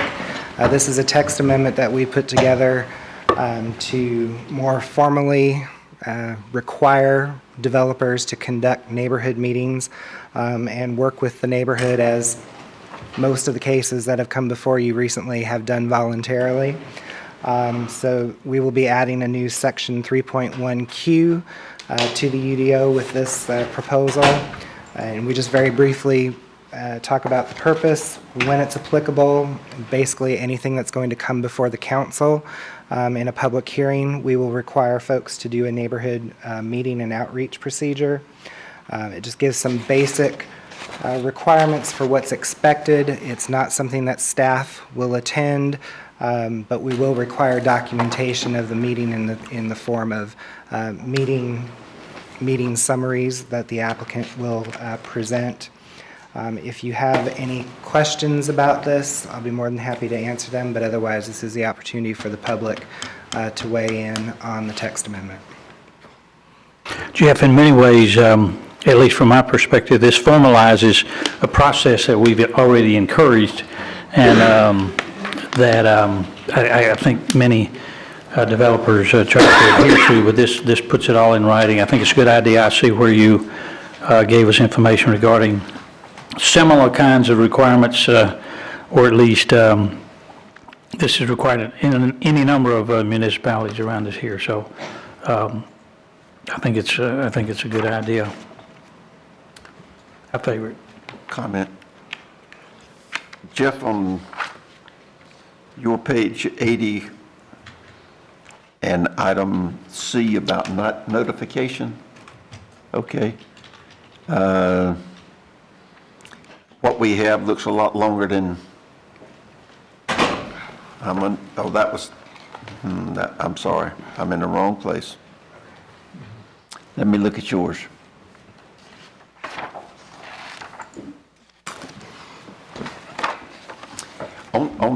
On the notification,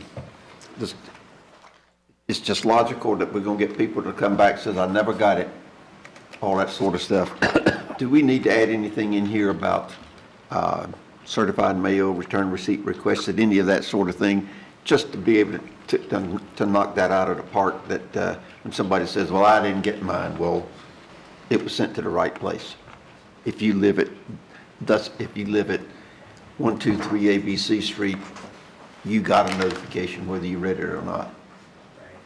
I mean, we could, I mean, that would be an added expense to the developer to increase the postage to accommodate that. But we could, typically we get stuff back if it's not deliverable, but. This notification has to come from the developer, or the applicant, not the town. Correct. What do you, if you got a suggestion, Bill? Over the years, I've probably used more certified mail than anybody in this room, right, in legal things. And what's happening, in my experience recently, last couple of years, is people don't pick it up. Right. Nobody gets it. And I mean, I mean, we're trying to serve lawsuits, suit papers by mail, and nobody gets their mail, and the post office sits on it for 2 or 3 weeks, and you don't find out for a month later whether the people ever picked it up or not. And so, it's not, it's not really effective. And if we're talking about things that the town is sending out, or we're talking about things the developer's sending out, the town or developer, okay. Yeah. Well, what we can do, I mean, I would think for example, when Doug Garner or somebody around here is sending out certified mail on something, I tell them to send a regular mail copy as well. And then you get the regular mail copy, and if it doesn't come back, you know what address you sent it to, and you know the people got it. You know that a heck of a lot faster than you'll know whether they ever got the certified mail, because they just won't go to the post office to get it. So, basically, if you want to put some kind of little tweak in there that says that if it's the developer that's sending this out, that they should keep a log of who they send it to, and keep the return envelopes that come back, so that they have that documentation. That might be as effective. Something like that. I was going to ask you if you had a thought, so that's. When it costs about $6 a piece and it's a headache, I would agree with what Bill said, rather than, no sense in putting people through hoops that mean nothing. Well, a lot of people, if they see certified mail, they don't recognize who it's from, they trash it. They don't even sign for it. Not that now, as you said, it's becoming more commonplace. Right. First class mail, and as long as the developer is required to keep a log, as Mr. Anderson noted, who sent it out, if you got any return envelopes. Maybe file that log with us as part of the case. Yeah. Jeff, I should look a little more closely, I guess, and it would probably answer my question, but does this stipulate who is responsible for, well, I guess the applicant is responsible for establishing the place of the meeting? Yes. And I'm sure all of them would certainly try to establish that within a location that's convenient for the audience that they hope to be there. I don't know what kind of facilities they use in Garner, but I got, some places have clubhouses and stuff, but that hasn't been an issue, is that right? No, and we try to keep a listing of people that we've worked with to hold various community meetings. So if they're having trouble finding a place, then we do try to give out a listing of places that could be available with contacts. Okay. So the plan is to send it to the planning commission now, right? Mr. Mayor, before asking for any public comment, we want to make sure you open the hearing on that. For the record, Hearing's open. hearing's open.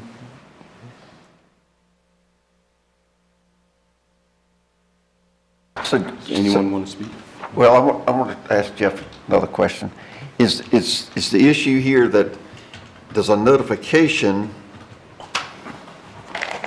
10 days before the first meeting that I'm sure I've overlooked it? When does how far in advance of the application going on the docket, how far in advance does that meeting need to be held in advance of when it's planned to come before us?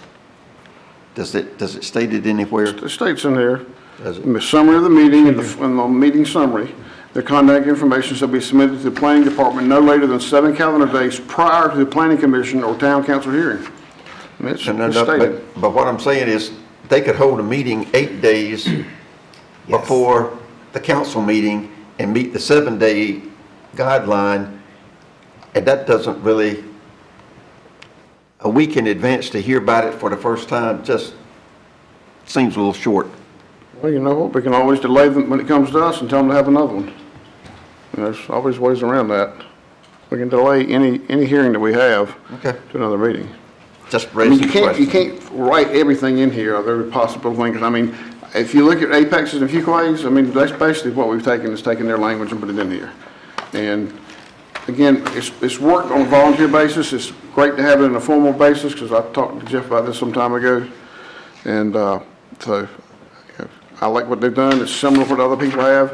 Again, if we come in here and the neighbors said, well, if they do what you said, Buck, we met that day, 7 days, and they came and turned the report in, then we'll say, well, that's not adequate. You need to go meet with them again. The council can always do that. Most developers, or I'll rephrase that, some developers know they should do it beforehand, and some have to be persuaded to do it. And as a matter of practice, we do encourage them to do it as early as they possibly can, so. But at least we've got a deadline in there.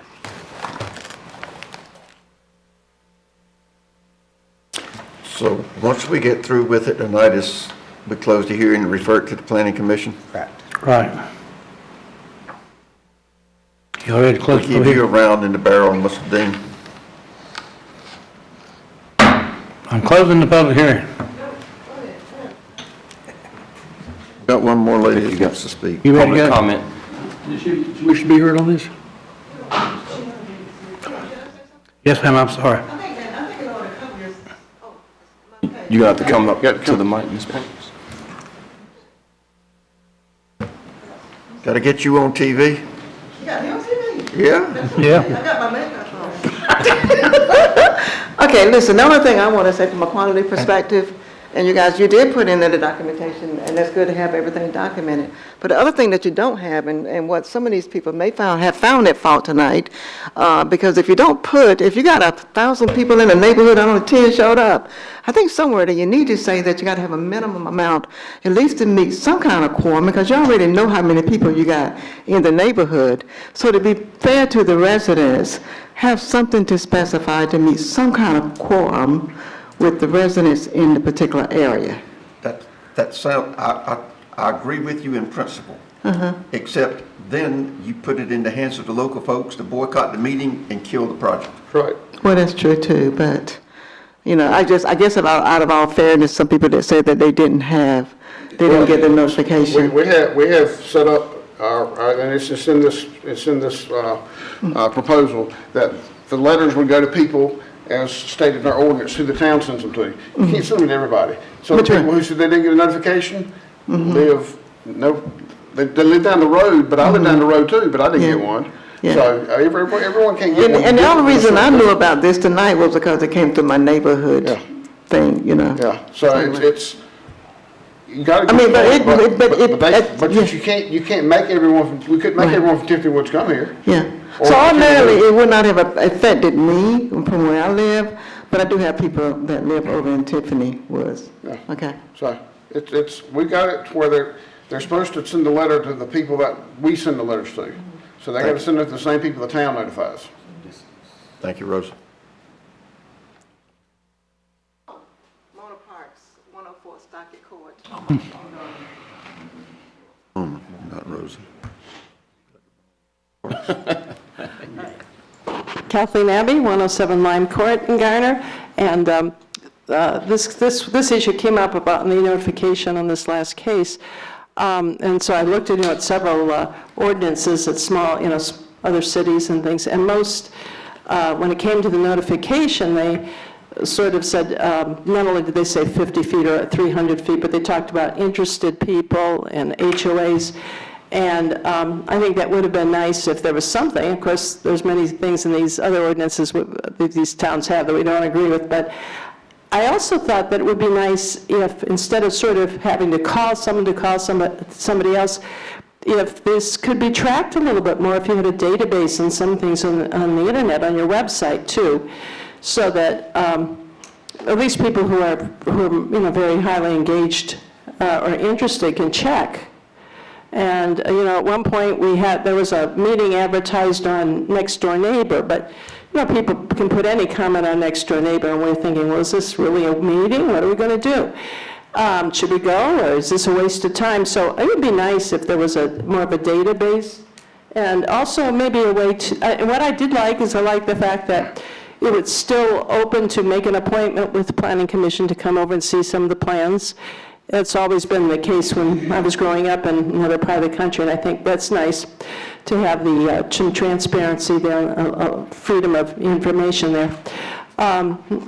So any way of allowing that to continue, and I guess that was what I'd say there.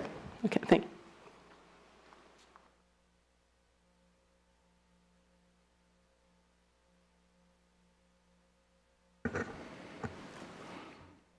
Ready? All right, we'll do it again. Close the public hearing.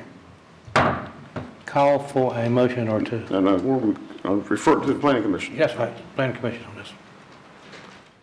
Close the public hearing, refer it to the planning commission. Y'all satisfied with that? Under new and old business, Wake Transit Community Funding Area. Chet Patel.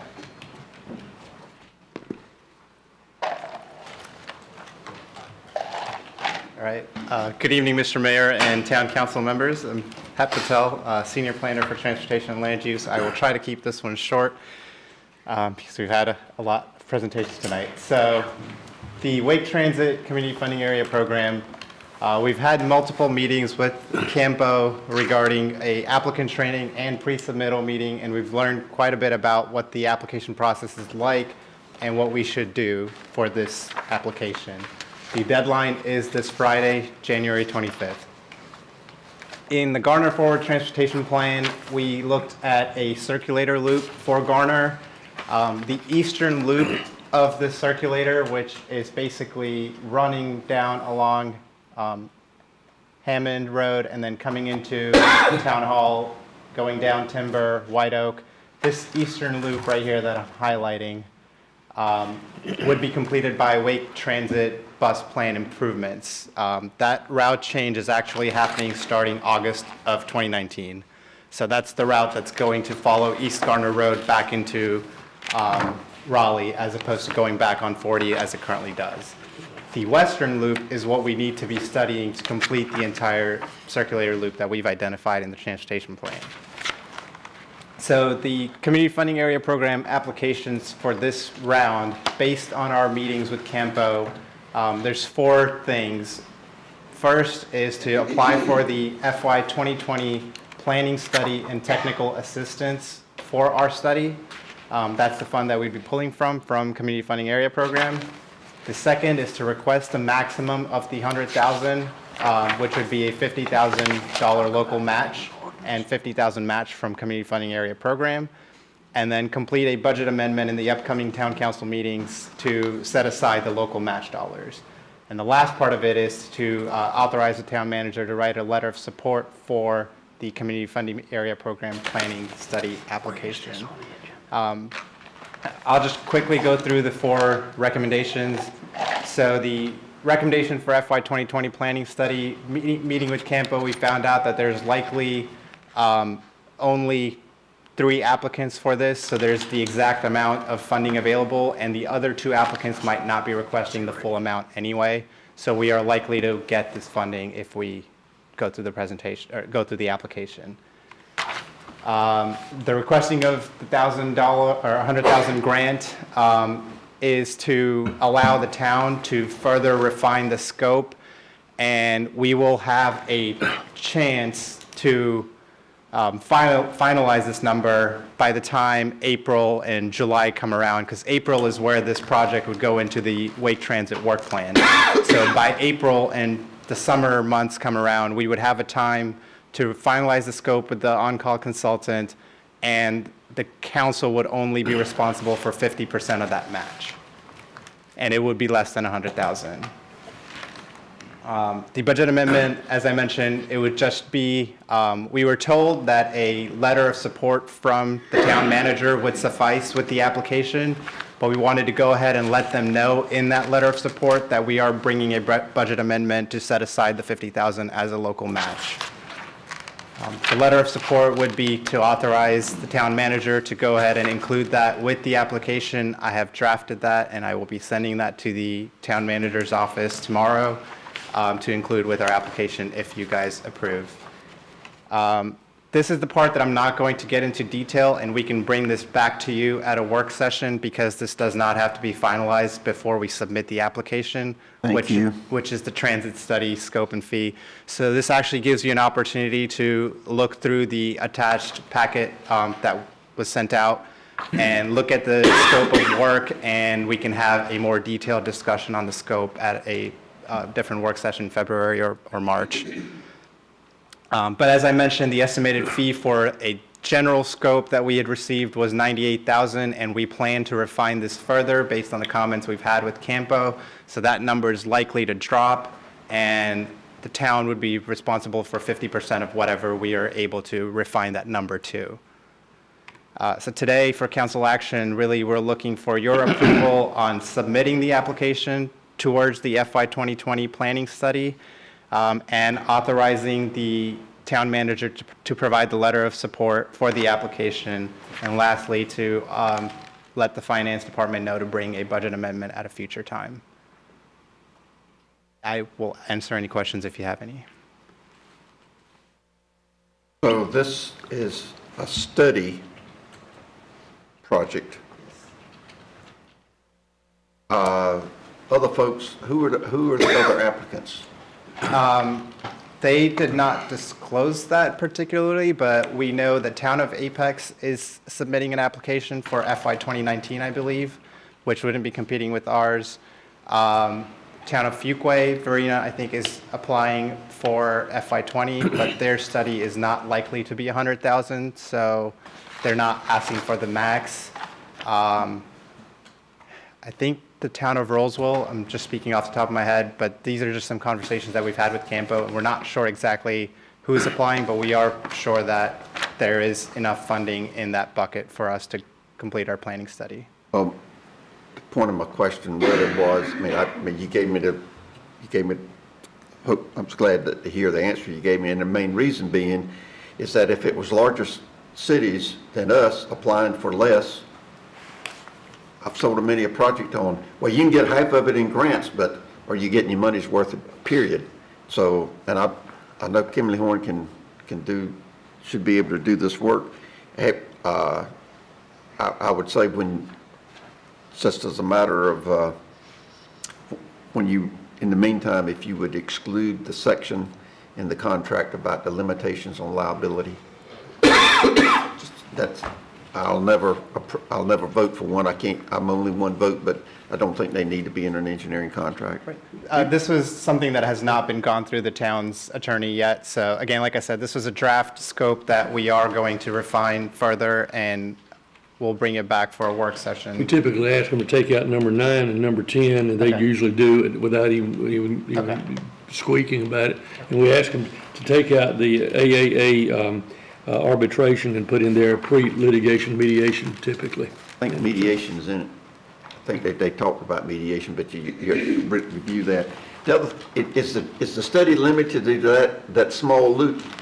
No, so again, we can get further into the details when we do the transit scope, but the study isn't limited to this circulator. The study is identifying the transit needs for Garner. And so it would potentially look at this shuttle going up towards Amazon, if needed, what that might look like and how we could best serve that. And it could also look at some of the other areas that are more transit dependent or are higher transit propensity for the need for transit, and identify what we can do. You're doing it for all of Garner, maximize everything that you can get in it for the dollars that are available. I would strongly encourage that. Glad you're doing it. Glad you're giving us time and not telling us we got to prove this for Friday. So go after the money. We'll look at the scope later. I believe if there's no further discussion, a motion is in order I recommend approval of the recommendation you've made of the 3 steps that need to take place. That's true. Make a motion.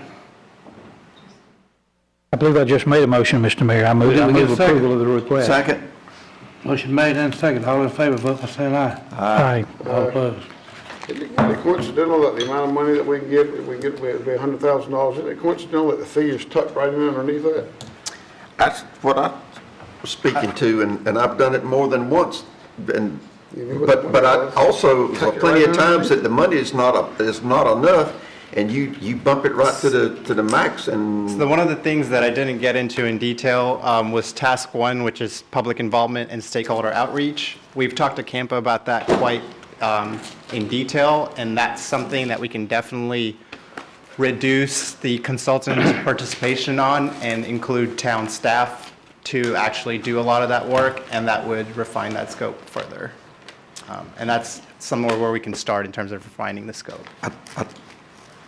I think you and your new colleague can have all the fun you wish in negotiating the very best contract for the town. Good. Did y'all vote on that motion? Okay, committee reports. Mr. Manager, report. All right, in the back of your packet, you have a financial report, and then also we have started putting the Garner info within the agenda package, and if you have any questions on either of those, we have staff here that can answer those.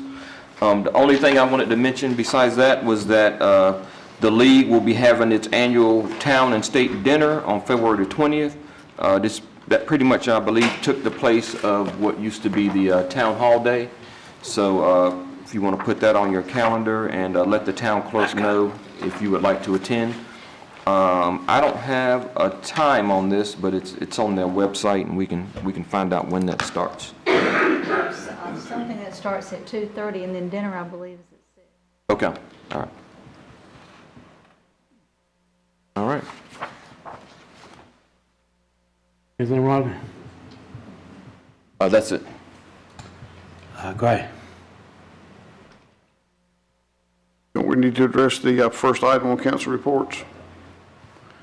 Council vacancy selection process? I'm working down to it. Oh, okay, working down to it.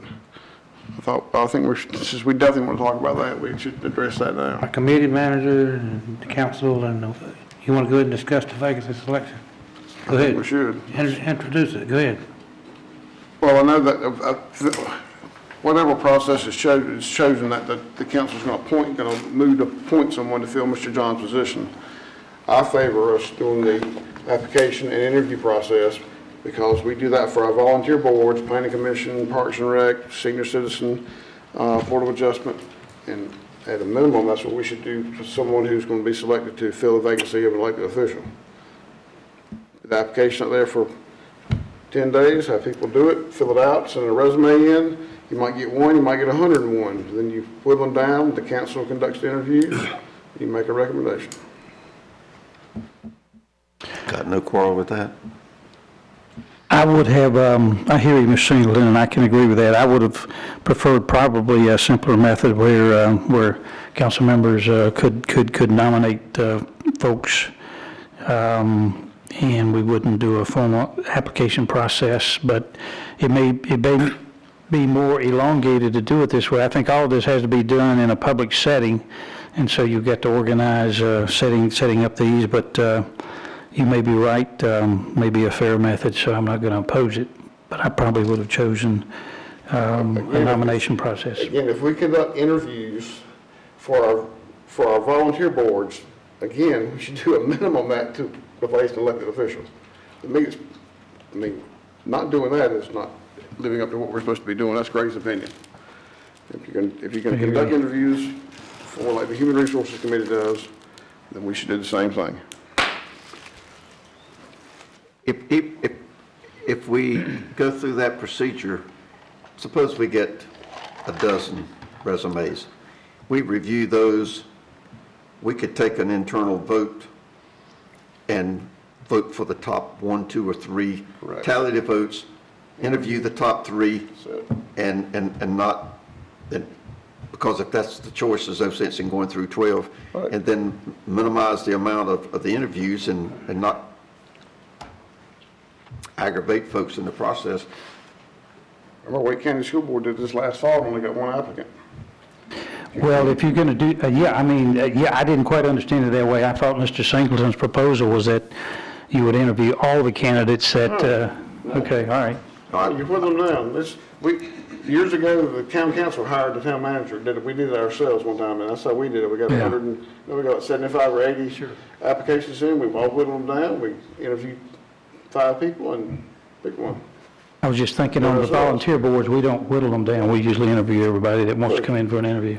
True. No, I would, Mr. Kennedy's right. You have an internal vote, you pick 2 or 3. Again, you may not get one application, may not get any. Then we might have to appoint someone. Bill's got a question. When y'all use the term internal, Interview, and you come back together and you have a vote, and you say, these are the top 3 candidates, and you put it together and you tabulate it. Sir, yeah. yeah, right, okay, so Well, there's interview nothing, session, yes. nothing here is in closed session, it's No. all at an open session. No. That's, I think that's all that's required. And if we don't, and if we have somebody, does that limit us that if somebody does not apply and we think that they would still be a good candidate, can we put them in the mix? I think so. Okay? Set that out as Only if the they want to come requirements for to an begin interview. with. Okay. So what kind of time frame are we looking at? I would ask the clerk to go ahead and we need to pick a time. You leave open for 10 days, 10 business days, or 2 weeks. And to have applications, they're on our website, correct? For application forms on the website?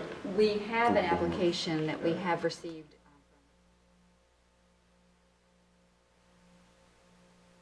Okay. And we can run that by you to make sure it is what you need. Okay, that's fine. Just get running by it, then send it to us in an email, we can approve, and then you can pick a date, a few days from that to advertise it, and then. Well, we're gonna have a work session next Tuesday. If we could just look at You it. do. Well, Mr. Marshall won't be here, so as long as he knows what process we're going, you're okay with it, correct? Yes, on the process, I do request that you allow me to get back in time to, obviously, to do the final selection. Oh, heck yeah. Oh, Okay. we're not that big. We're not, we have 4 people up here in a tiebreaker, we have a 2-2 tie, we're okay, governance is not lacking right now. Of course, some people, the way you voted tonight may not believe that, but, we are here trying to govern, I'll restate that, so, no. Again, you're gonna leave the process open for at least 10 business days, that's 2 weeks at the most, and we gotta get them back, and we gotta read through them. And again, it may just be 1 or 2, it may be 102. So I would anticipate we wouldn't be ready to make a decision before the second meeting in February. Is that a reasonable statement to make? No, earlier, I don't know if it'll be that early, but I would say sometime, you should be able to make an appointment sometime in March. That should be the goal. That's close to within 60 days, that's a pretty quick turnaround, the way government works. Okay, yeah. Longer than that, to hire an employee, they got to advertise this and do that, so that's not bad, if it happens that way. The staff will email us a form and see if we all sign off on it, not a form, application. So, well, again, just to clarify, and I don't want to macromanage the process, but I guess the town clerk has, well, you said you have received samples of applications, so obviously I've seen the applications we use for our advisory committees, but this would be different from that. So I guess you and the town manager will get together on what should be on that application. Yes, I believe that's fine, and I also feel like you probably should have the chance to Yeah, okay. Okay, I still think we're at council reports. How far did we get? Buck, did you get your time? No, it won't take me too long. Let me find my page. Excuse me. First item, Rodney, we moving along with the plan and a budget to get something back to us relatively soon on the depot issue? Yes, we are. We met with the group, our staff, complete staff group met with the Garner Area Historic Society group. They had about, I think about 7 or so in attendance. And we talked through all the different variations of the plan and some of the things that they had requested, and talked through, town code and what was required and what they would like to see and those type of things. So we've narrowed the scope down, and we all in agreement on what the scope's going to be. And now we're in the process of refining costs. And staff is in the process now of getting some more concrete cost estimates on the different items. So I anticipate in the next, 2 or 3 weeks or so, we'll have something to bring back. I did promise that I would share that with the group, and we'd sit down and talk about it, the Historical Society, and before I brought it back to council, so okay, we will do that. But we're moving forward, and we've actually met a group out on site and looked at the exterior of the building and what we think it's going to take to refurbish that. And we're all in agreement on what needs to happen with it. So. Will we be having, probably at a work session, some discussion on how we're going to pay for significant land acquisition item that's in the mix and the depot or the preservation, or is that going to be postponed until after or it's going to be postponed a while? We got to have some kind of discussion soon. Yeah, we're looking at what the options are for that. Okay. Will that likely be at a work session then? Likely. Probably in, what, March? Or no, February? I think we're going to have it before March. February, I think, is the time period we're trying to get to before, in order to meet that April purchase. Okay. Did you have some other information, Matt? Okay. No, I think that's reasonable, that it would probably be in the month of February when we work that out. One of the things that's happening are we assuming correctly that I-40 has the first phase from Holly Springs to 40, has that contract been let? Is that under construction? Do you know, Chris? The 540? We're under design, but have they chosen the engineer, or do you have any knowledge of that? I don't. Come on, 540? Yes, I'm not sure what I said. The main reason of talking about that, if they're starting to get into design, we've got 2 or 3 intersections, 2 at least, and we need to have some discussions about getting utilities to it. I think the whole item, I'd leave it just at this. Is that an item that's worthy of having some discussion on the Public Works Committee at some time, not all that near, but sometime within the next 4 to 6 weeks? Okay. You brought that up at a retreat a couple of years ago, that when the time comes, we would need to have how to proceed to talk to Raleigh Utilities about any possible options for getting utilities out there. We got somebody that knows how to speak their language. Last item. I've noticed this and tried to figure out what it was on just off Timber near Coachman, but on the north side of Timber. Somebody is building a ramp. It's filling in, it looks like a ramp for a narrow-based vehicle from the backside of the curb, running parallel with the stream for 75 feet or so. I have no idea what it is, and I saw equipment out there, but I don't think it's Garner equipment, and I'm not sure if somebody would just look into it. Didn't I see Raleigh Public Works out there with the truck? Might be. And it may be, they're trying to get equipment in there to repair something. I'm wondering. Just wondering if somebody just take a look at it. And that's all I have. Thank you. Anything else? Yes, does anyone have a update on the status of the pavement survey? You should get information at the work session next week about the results of that survey. Okay. Because I know one of our main goals was to get the information as quick as we could so we could go out to bid in the spring, early spring for resurfacing and not wait till the fall and get caught in a bind. Okay, so we'll get it next week. Yep, it's on the work session agenda. Good, thank you, that's all. Kathy?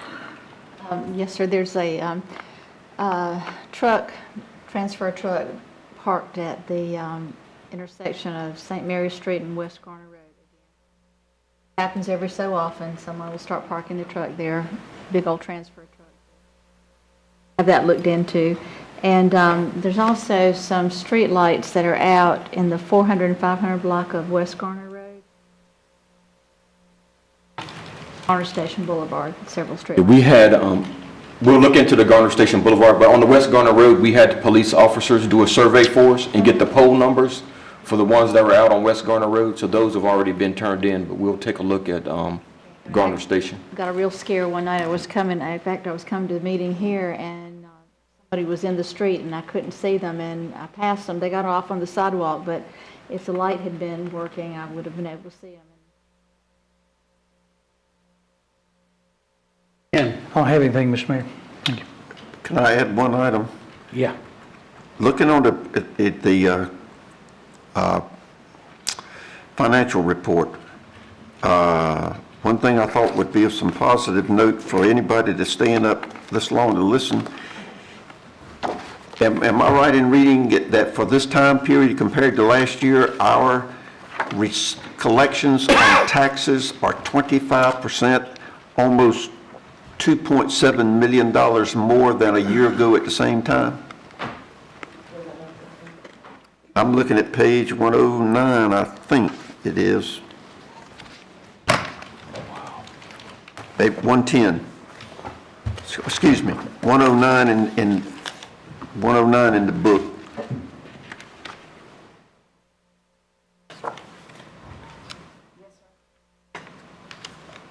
Wonder why? The property values. Wonderful.